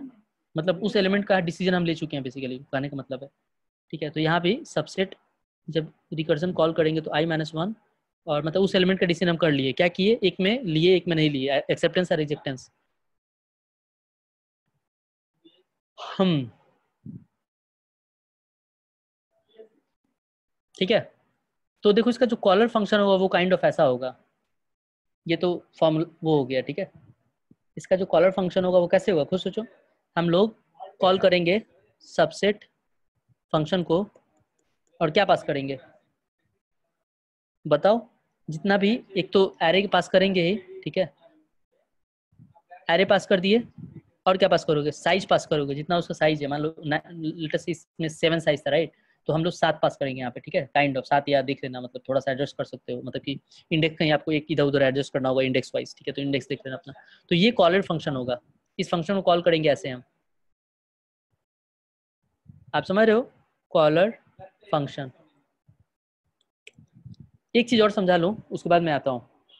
अब देखो इसे मेमोराइजेशन कैसे करोगे, अगर मान लो कि इस कॉन्सेप्ट को, इस क्वेश्चन को बार बार पूछा जाता है, मान लो आपको 50 वैल्यू दे देगा, सब वैल्यू को बताना है टारगेट के लिए कि इस टारगेट को लेके सबसेट पॉसिबल है या नहीं है, नहीं है नहीं, ऐसे ऐसे 50 क्वेश्चन है, तो आपको मेमोराइज करना होगा, राइट। तो मेमोराइज करने के लिए वही कॉन्सेप्ट लगाना होगा जो पहले मैं लगाया था। आपको यहाँ पे एक और एक फंक्शन बनाना होगा, एक 2D एरे बनाना होगा बेसिकली, ठीक है, एक 2D या 1D, मेरे ख्याल से एक मिनट को, एक 1D एरे बनाओ सिंपल, ठीक है, एक 1D एरे बनाना होगा, और उसमें सम साइज का बेसिकली, ठीक है। और यहाँ पे आपको उस 1D एरे में इक्वेट करना होगा, रिटर्न करने के पहले क्या करोगे, इक्वेट भी कर दोगे। लेटर से कि हम सब नाम का एक 1D एरे बना रहे हैं, और उसमें आप सम को ऐसे कर दोगे, मैं समझ रहे हो मैं क्या बोल रहा हूँ, मतलब कि मेमोइज कर दोगे, मतलब कि उस सम के लिए हमको पता चल गया ट्रू या फॉल्स है, ऐसे करके। और यहाँ पे एक बेस केस ऐड करोगे आप लाइन नंबर 90 पे कि अगर सम जो है, सम एक 1D एरे जो था वो वैल्यू इसका -1 है नहीं, अगर -1 है तो इसका मतलब एक फिर कैलकुलेट करना है, अगर नहीं है -1 तो यानी कैलकुलेट नहीं करना है, तो मेमोइज कर सकते हो, मेमोइज तो ईजी है, राइट। तो इसीलिए चलो अब क्वेश्चन पे आते हैं, टाइम हो चुका है एक्चुअली, मेरा मीटिंग है अभी। Sum cannot be less than, हाँ ठीक है, if array is greater than sum return false, if array is greater than, just 1 minute, I'm getting a,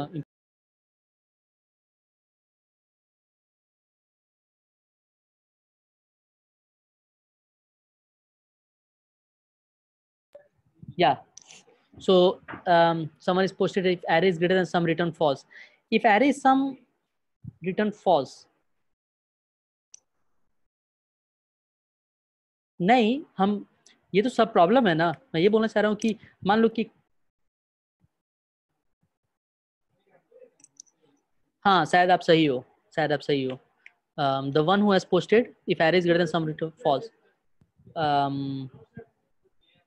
if array I, right, ये एलिमेंट पॉसिबल नहीं है, हाँ वो भी सही है, मतलब कि रिटर्न फॉल्स भी सही है वो, लेकिन हमेशा अगर आप ऐसा कुछ प्रोवाइड करो तो गलत नहीं होगा, आप समझ रहे हो मैं क्या बोल रहा हूँ, मतलब वो फिर से कैलकुलेट करने की कोशिश करेगा, लेकिन मेमोराइजेशन कर दोगे तो बच जाओगे आप, मेमोराइजेशन कर दोगे तो ये एलिमेंट, ये स्टेटमेंट ज़्यादा टाइम नहीं लेगा, ठीक है।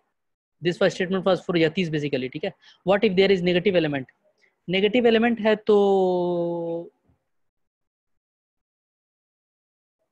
काम कर जाएगा, नेगेटिव एलिमेंट तो क्यों नहीं काम करेगा, आपके पास कोई रीजन है, आप जो बोलना चाह रहे हो नेगेटिव एलिमेंट तो काम नहीं करेगा, it will work.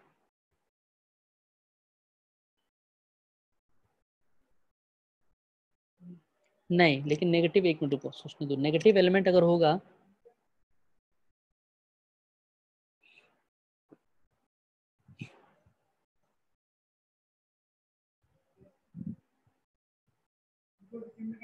Negative element होगा तो काम इसलिए नहीं करेगा क्योंकि हमारा मेमोराइजेशन करने जाओ तो फंसोगे बेसिकली, आप समझ रहे हो, तो नेगेटिव एलिमेंट में फंसोगे, ये सॉल्यूशन कहीं काम नहीं करेगा, ठीक है।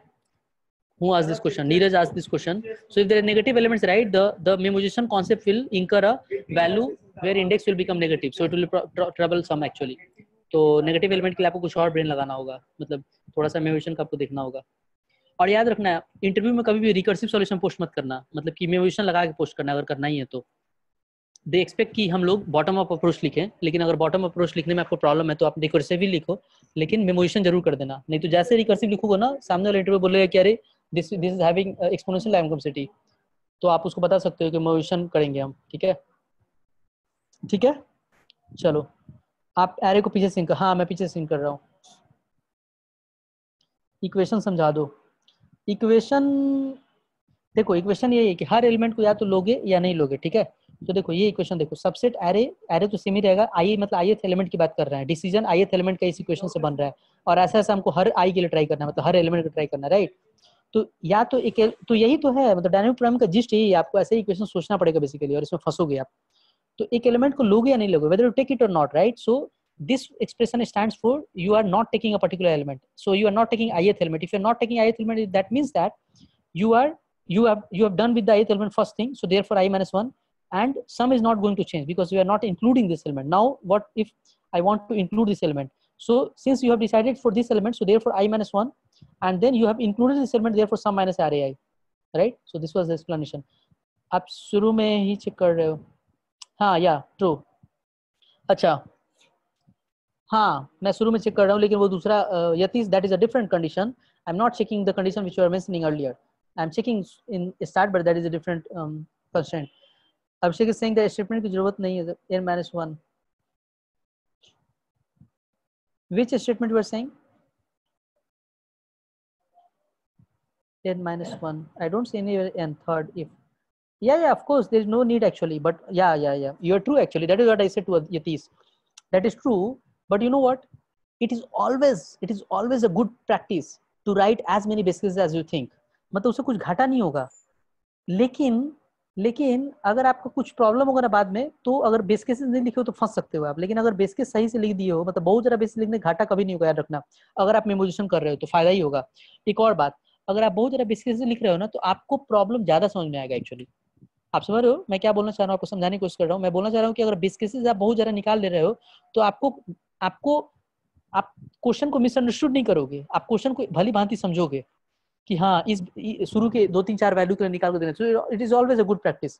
तो ठीक है, चलो फिर एंड करते हैं यहाँ पे, will discuss next question basically of dynamic programming in next session. ठीक है, you like this session I hope. कुछ लोग को ठीक है प्रॉब्लम होगा समझने में, बट दैट्स फाइन। ठीक है, any question? We are too late basically, so I'm just stopping this session, but we'll discuss some another great problems in dynamic programming for sure. Yeah, thank you, thanks all.